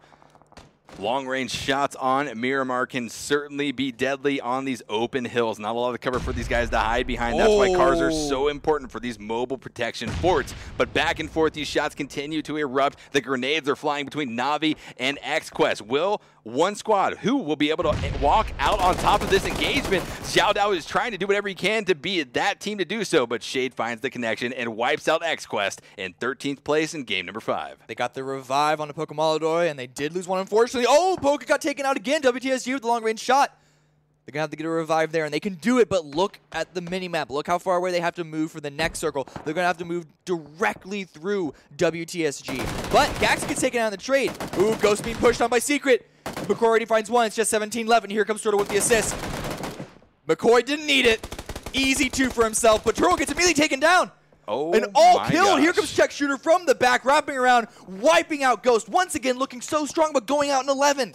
Secret has not had the performance that they had wanted to see in games 1 through 4, but game number 5 is turning around for this squad. They are wiping teams left and right, picking up those kills, and taking out Ghost Gaming in the process is a huge plus for Team Secret as they continue on here in game number 5. But 10 teams remaining, 30 players alive. That's going to be a 3-player per team average, so you can just see how much these guys have lost in the process of getting to this point in the game. Loki's crawling forward, I believe, trying to get information for Gen G. They want to take out this final snake of M19 example up on the top right. Bahawaka still alive. Tanking damage from the blue, has to med up before he continues his run in. But the damage that the blue is giving, plus the fact that he's forced to go around in an awkward direction, means that I really hope he has a lot of meds. Yeah, Bahawaka's got a bit of a tough path in front of him, but we're going to have to watch to see if he makes it there. But here comes Team 17, going to be rolling over the hill directly on top of Victory 5. Will they be able to spot them out, though, coming over the hill before they are silhouetting themselves on the horizon and spotted out by Team Victory 5? We're just going to have to wait and see. Here comes Bahawaka, going to be rolling through, but Navi is going to be spotting out Team Secret, getting a quick down in in combination with the Blue Zone. The Blue Zone ultimately going to be getting credit for the knock on the Smitty. Ooh, they're not aware that 17 is there. No, I lied. Uba's coming from the side. Watch that angle. Uba and Shade both getting down to themselves onto 2 separate teams. Loki and 17. Here comes 47 Gaver in a fight with MVP. MVP pushing in onto him and the rest of his team's position. He's swinging around the side, trying to get an opposite angle. Iron sights are all that he needs, except maybe not. Only lands a couple of shots. Pulls out the 3X. Still missing them, though. Finally, at the end, gets a headshot, but a nade comes flying through, able to dodge that, wrapping around, trying to grab a second angle to keep them guessing. Ooh, whips out the SLR once again. He's got the 3 times on it, but does not care to put the 3 times on the M416. Throws a grenade, but takes shots almost immediately. Baja Waka going to be dropped out to the blue zone. That is going to be Optic Gaming in 10th place here in game number 5. Not what they wanted to have happen, but continuing on. Here comes MVP with the extremely strong push. Going to be wiping out 47 Gamer from Team 17. Just continuing to move inwards towards the central points of the circle. Only one left of Team 17 is going to be QMCC trying to go dead center. But shots onto him is going to make it more difficult. In the meantime, Chek is also a lone player for himself.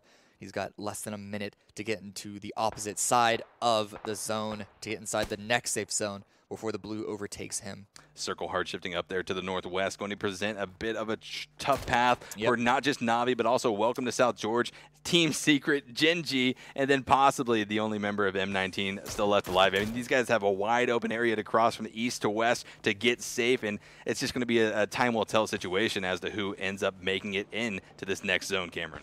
Couple of smokes, trying to avoid the line of sight from Gen G where they push forward. Poca maybe finding Chek Shooter if he's watching for him. Actually a little further away than I thought. First was watching the X-ray, but Navi are in actually interesting situation right now because they have to find their way into the circle, but they want to make sure that they take care of Gen G first, or else they're going to get stabbed in the back on their own rotation. But Gen G hunkered down in. They don't want to peek. One grenade inside of that shack will be coming away with 3 kills. If only he knew. We would love to see it as spectators of this beautiful esport PUBG. But as we continue on, Texas is going to be spotting out Chek, the remaining member of Team Secret. Secret wiped out in 9th place. A little bit better of a finish than they had previously in today's games, but still not what they are looking for as Team 17 continues to be a threat around the map. Only 1 player remaining for this squad, and he's able to pick up a quick kill. WTSG ended up running into 2 separate squads. Larson finished, Vard taken down. Miruku left, has to make a decision. He wants to go to the revive or for the retreat. But V5, they're in a fight of their own. A little split right now. Knights have a position over them, but right now it's Navi versus Gen G. Gen G are letting Navi walk past them, and now they are stuck in the blue themselves. Terrible mismanagement of their own positioning, and now they are wiped out by the blue zone and the Knights, and Navi chiming in with some help of their own. Yeah, so many sources of damage right now for that squad to have to deal with. It's just a little bit too much than they can handle right now. But here comes Welcome to South George. Miracu and Var going to be rotating in almost directly on top of Navi, who just saw Shade get knocked down and out. So Pokemolodoy going to have to do something here to pick up his teammate, but also has to be careful about the impending push up from the south. Looks like he's going to go for the revive with the blues coming in as well as nades. Don't know if that made it far enough. It didn't matter because Texas had the angle to fight him out first. That's going to be all she wrote there for Navi. But continuing on, we have 6 teams remaining, 14 players alive, still 4 men strong for victory. 5 down there, or up there rather, to the north. They're going to be looking very pretty, sort of pushing down, trying to cover as much of the play area as possible. And we've seen that time and time again. If you can get a dominant hold on the circle, you can almost prevent anyone else from making their way in. Nice nade to immediately drop Krema. It was maybe like 2 milliseconds when Krema got revived before the nade went off, and so they got dropped again. Mirko trying to go for the spam through the smoke to finalize that kill. Texas backing off himself, wants to find an angle. Smoke comes through, giving Vard's position away, but he turns away at the wrong time. Vard had a smidgen of advantage in that fight, and he's going to use that to take down Texas. It is just Drayden left.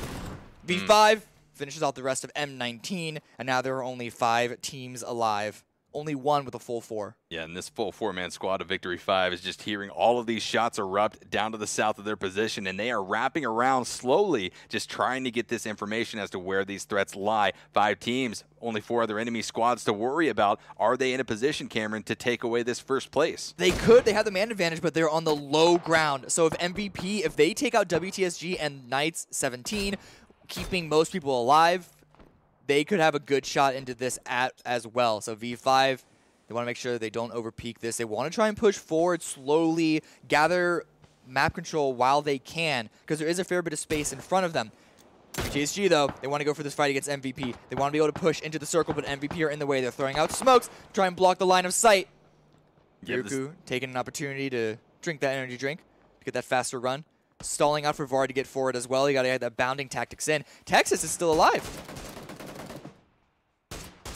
Texas still alive, just trying to make their way in as well, but Welcome to South George, facing a lot of resistance from Team MVP. Vard taken down and out by Payne G, leaving just Miracu to push on. But it looks like MVP has actually spotted out Knights as well. So Texas and Drayton going to be the attention of some fire. But Miracu goes down to the SLR shots from Siege. And here comes Victory 5, trying to make their 4-man push right now. Quick knock on to Drayton. And now aiming their sights onto Texas. They will be finding the Knights being eliminated in 4th place. Just 3 teams remaining. But a marginal overextension by them to take out the Knights, giving MVP the opportunity finalize, get a kill onto them, to get some damage onto them, and they are pushing down. They want more.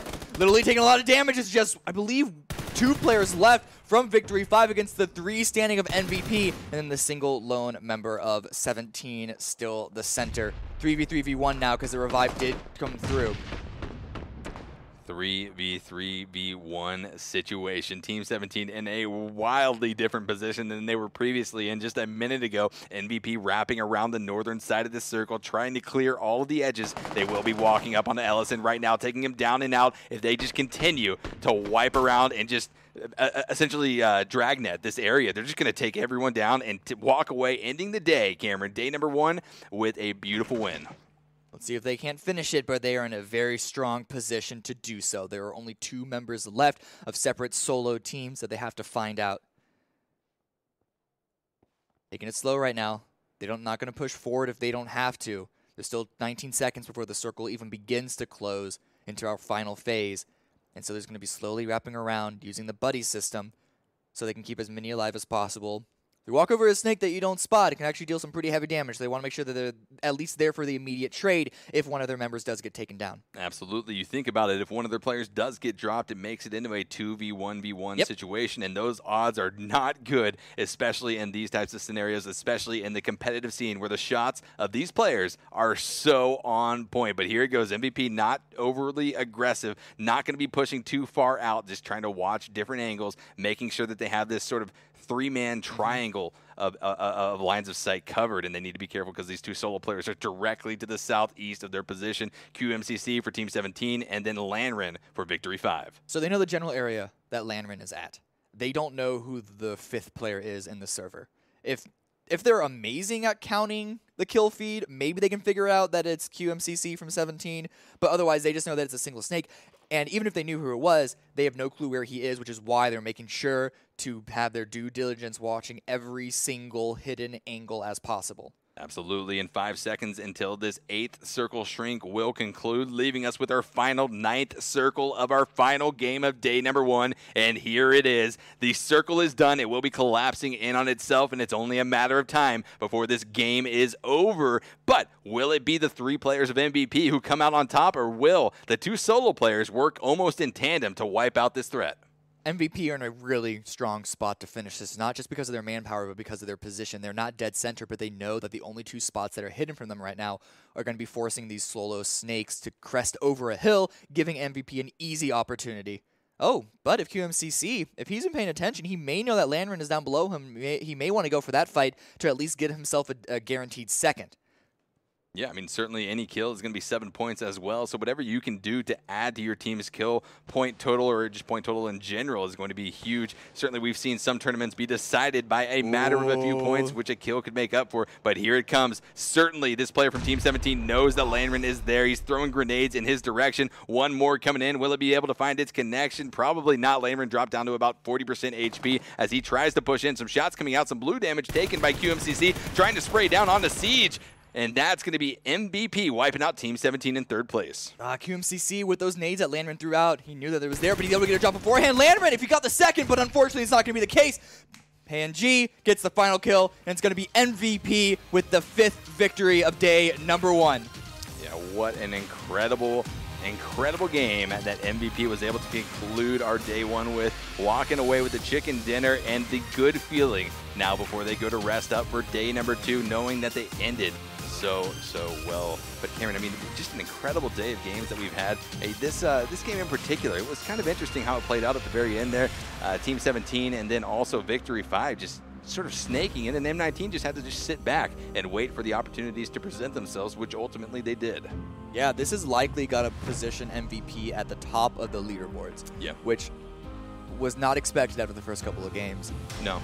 No, I think the two teams, be it XQuest and Optic, were so consistent with their first place finishes that you almost forgot about some of the other teams that were placing high, but just not first place. Yeah. I mean, it's so often we forget about in PUBG where you don't need those chicken dinners every game to win a tournament. Certainly it helps, but if you're just consistently top 2 or 3 and you've got the kill points to sort of boost those placement points as well, it can certainly propel you to first place in the tournament. Yeah, getting consistent top 5 finishes with the every once in a while first place opportunity, taking advantage of it, like MVP right here. Definitely a solid way to win any event that you're at. Yeah, I mean, absolutely. And you can't take anything away from all of our teams who competed in 5 games throughout the day, 15 more games in our qualifier. But, I mean, these guys, they're really doing a lot of work here today, Cameron, really putting in the effort. Yeah. So hopefully they're going to be taking the VODs, their information from these 5 games, going home, kind of running through their heads. Not too much, though, because we are coming up to Erangel tomorrow. Right. So they're going to have to try and delay these future adjustments on Miramar until the 3rd day of this event. But there's still a lot ahead of us. No team here, even the team at the very, very bottom, no team here is completely out of it. You're not even going for first in this stage, in this first stage. You're just trying to get top 8. That is easily doable by any team here. We still have 15 games ahead of us, so this is only the beginning. Yeah, only the beginning. That's a great point to make. I mean, certainly some of these teams in a standard tournament where there isn't a qualifiers, or if we were in a final stage, this might be a little bit more tilting for some of the teams that didn't perform as well as they had hoped today. But with it being just the top 8 that move forward, the bar is not too high. It's half the teams from this 16-team lobby. Yeah, it's what, 225 for a win. I'm looking right now. After game number 4, the last place team was only less than, like, just barely, basically a win away from 8th place. So as long as these teams at the bottom can up their game, as well as the teams at the top kind of start to fall back a little bit, we still have a lot to show ahead of us. Like, nothing is set in stone just yet. Yeah, that's exactly right, Cameron. Well, that's going to do it for us here on the casting desk for day number 1 of the StarSeries I-League Season 2 event. My name is Phil Esquire Stewart, joined here to finish off the day by Cameron Davis. Let's throw it over to Mustache Dave, where he's waiting to interview MVP.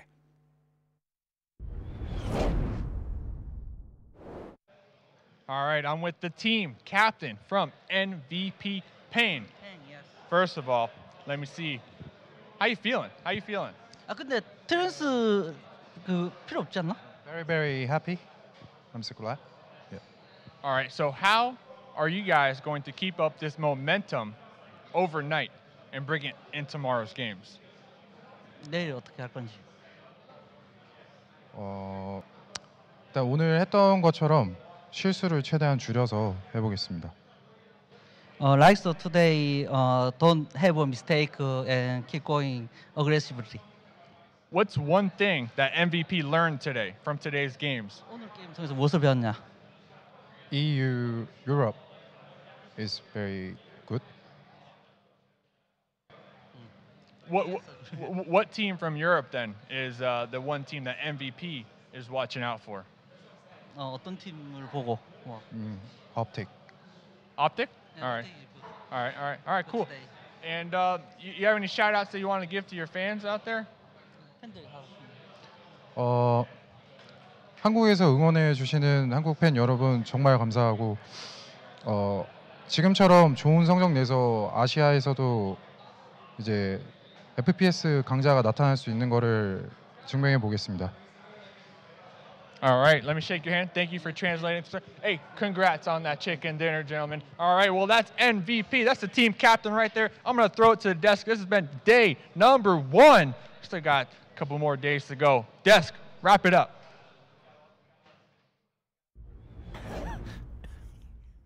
Yes, Dave. Whatever you say, Dave. I'll wrap it up, Dave. I'm just under Dave's command now. I just have to do what Dave says. I love that. Especially he was looking for the camera. So where is the flag camera? Like, and then not that one. That's the wrong one. But I loved it. Just like we're done here. Just go. All right. So see you. Dave says we're done. We're done. We're nearly done. We're nearly done. Hold tight. We'll bring you the standings of it all after the 5th And final game just of day one. As he said, we're going to be here for a while. A few days. Yeah, we're going to do 8 days of this all together with 1 day in the middle. There's a little bit of rest when 8 teams from this half meet 8 teams in the finals. But day one's 5 games of Miramar are done. And we've had SQ win 2 of them, Optic win 2 of them, and we give 1 to MVP. I say give 1 to MVP. They earned that one. They did. Yeah, they did indeed. Yeah. I mean, that was a good game. They had a good position, good rotation as well. They came in on the northern side. We talked about it. I said as well. We want to see some more, smart rotations out into the blue if they have to come on the right side. We've seen a lot of north shifts today. The first circle and then second, third circle, they go north. So very good rotations coming in from these guys, and a well-deserved win. 10 kills as well. It's not bad. 2 digits. Not bad at all. No, and Optic came in 10th in that one, and XQ didn't have the game that they wanted in that one. So MVP not only took maximum points for coming first in that one, but made a decent dent in the teams who had won the previous ones as well. This thing is so wide open, not just because we have 20 games. Just after day one, everybody is in the mix here. What did you particularly like to see there, though, as far as like Dave asked? In fact, what have teams learned from seeing their opposition on Miramar?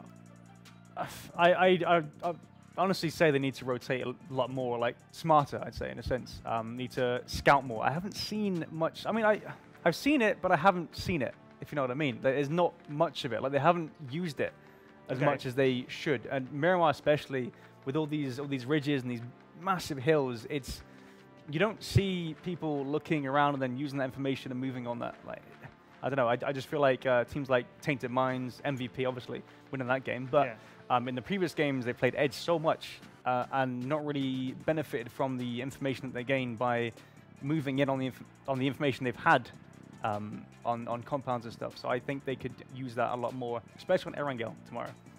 WTSG picked up 1 kill in that thing and came out of it in 5th place.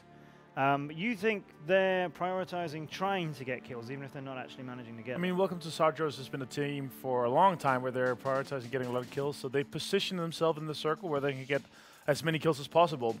We saw them top frag in the PGI Leicester tournament, but they have the factory compound, and they prioritized getting kills, but they lost 2 members because of that. But match 5 is today, as you said. Yeah. Core team MP in the top. So there are 7 points for WTSG from the 1 kill that they did manage to get in the hunt for them, but they still managed to come in 5th. So 107 and 6th places where they end up above. Gen G, we had a good showing earlier on. M19 throwing this thing around as well. Na'Vi, a 5th place for them. As you can see, 75 points for placing. So that's somewhat way down, but 10 kills gives almost doubles the score. Above them, Team 17 Knights, who maybe I was being a little bit critical about earlier on, that perhaps they weren't giving us what the good performances or like the high-scoring performances that I expected from them. But what they've been is consistently getting points, so they're in this. Optic, 9th in that one, after those 5 kills gave them a little bit of a boost above Secret. In 10th, and then as you can see, XQuest kicking around in there, and Divine Esports, a better showing in the previous game, but went out of this one early. So, no kills for them, no kills for Method 1 for Tainted Minds. All the kills up the top will belong to Shade for Na'Vi. He's had a good day. He's had bodying people for Na'Vi. MVP and Secret, check, getting on the board again. And as you'd expect, damage, well, actually not quite sort of going hand in hand with the kills. 811 for you, but he's also been not finishing people off, but putting plenty of them on the floor. He's been fragging a lot today, yeah. It's pretty, I mean, it's not surprising to see, though, honestly. He's a big fragger, so. Yeah, he is, yeah. So everybody's showing a bit of what they can, most teams showing a bit of what they can do. We've talked about a number of teams in particular. We wanted to focus on the Eastern teams and what we thought they would turn up with, given that perhaps they're a little bit unknown to other teams, and from a more TPP background than FPP. That doesn't seem to be an issue for any of them, though. They can point guns and shoot people in FPP perfectly well. Yeah, I mean, we've seen it, the Chinese teams, multiple times being able to frag out, some of the transfers. We saw Shu being able to 1v3 Gen G. We've seen some amazing kills today, amazing games. And of course, some replays here, some rotations. Kind of a northeastern circle. You would expect the guys from Victory 5 doing quite well here. They had an early rotation coming in to this position. You can see right here, it ended right where they rotated first, so they didn't move from the first circle. So obviously they came in the top right there. Good predictions from them. Yeah, definitely good. I I've noticed they rotate early quite a bit as well, so that's good that they're doing that, especially on Miramar. Definitely helps out. I think especially the Miramar is a map where you want to see teams go a lot earlier. You want to see them go center a lot more compared to Erangel. So I think we're going to see more of that, especially when we play Miramar again, where these teams are able to go home and VOD review, and then they can kind of change their strategy around what they've seen from the first 5 matches today. Secret, well, one of their better games of today. They haven't had. Circles were kind to them for the first few of them. Circle were kind to them, and they kept a lot. They got Tainted Minds down. They had a good fight with a few other teams as well. Unfortunately, lost 2 players, and Czech had to go on his stomach in. But they had a pretty good game for them. Na'Vi vibed X-Quest as well, of course, on 13th, which is huge for the leaderboard, obviously, when X-Quest is so far up. What's happened to X-Quest? They won the first 2 games very convincingly. Why has games 3, 4, and 5 been so different for them? I think it's also something about, you know, these teams, they come in maybe some land years. You gotta adjust to the gear, the computers, everything, and also your opponents. Yeah. And the teams that are able to adapt the fastest will always be the teams that are able to get on top after a few games. I think, other teams have just caught up. Other teams are they're shaking it off. Yeah, and they're they're adjusted. They're adjusting. Yeah, adapting. Yeah, I would say also the first 2 games were, I don't want to say lucky, because it's never really luck. Like you can make your own luck. But I feel like the circles have favored them quite a bit, as well as Optic. I feel like the map inherently gives teams a bit more of a chance to frag out when the circle comes towards them as well, because everyone's out in the open. There's so many valleys and stuff. It's hard to get into the circle.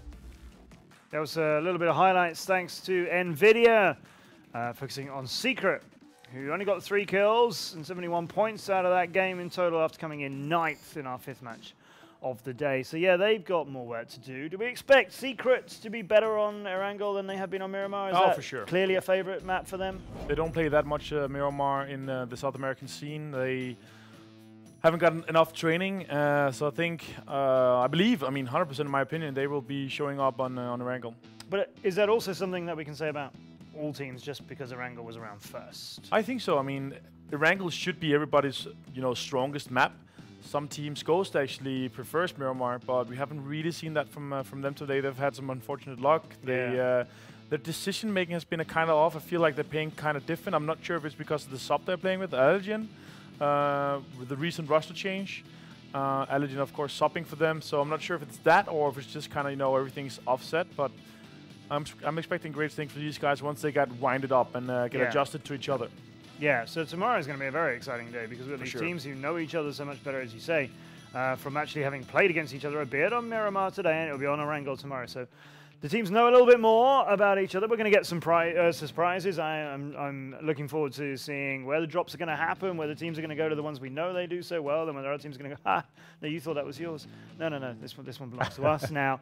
And we know that some teams, only 5 games in, are in a much better position than us. We'll bring you the leaderboard of the day, which shows that at the end of it, somewhat surprisingly, our leader is MVP. That final game making a big difference for them, particularly because Optic didn't pick up all the points that you might think they would have done having won games 3 and 4 today. So MVP lead the charge into day 2 over Optic Gaming. Knights, as we mentioned, so consistent. They're in 3rd, and X-Quest only 2 points behind them after 1st and 2nd game wins today. And remember though, it's 8th place that matters. Teams from 1st to 8th are the ones who go through to our finals. So we will come back tomorrow at 3 p.m. Central European time, 4 p.m. here in Kiev. We'll come back for day 2 of the StarLadder I-League Season 2 playoffs. We'll do this all again tomorrow on Erangel. Same points. It's 1 league across both maps. It's all FPP, but 2 maps. We'll come back the day after that and do more on Miramar. We'll come back the day after that and do more on Erangel. And then 8 teams will progress to face the big boys in the finals, and that's when we get all serious and money giving and all those kind of things at the tournament. Guys, it's been a really fun first day. It's been fantastic. Yeah, I've thoroughly enjoyed it. Thoroughly enjoyed watching Miramar, although I don't like it. I've enjoyed watching it. He doesn't like Miramar. He doesn't like Miramar. I actually like it. I think we're in the fourth iteration of the map here. I actually think it's a good map.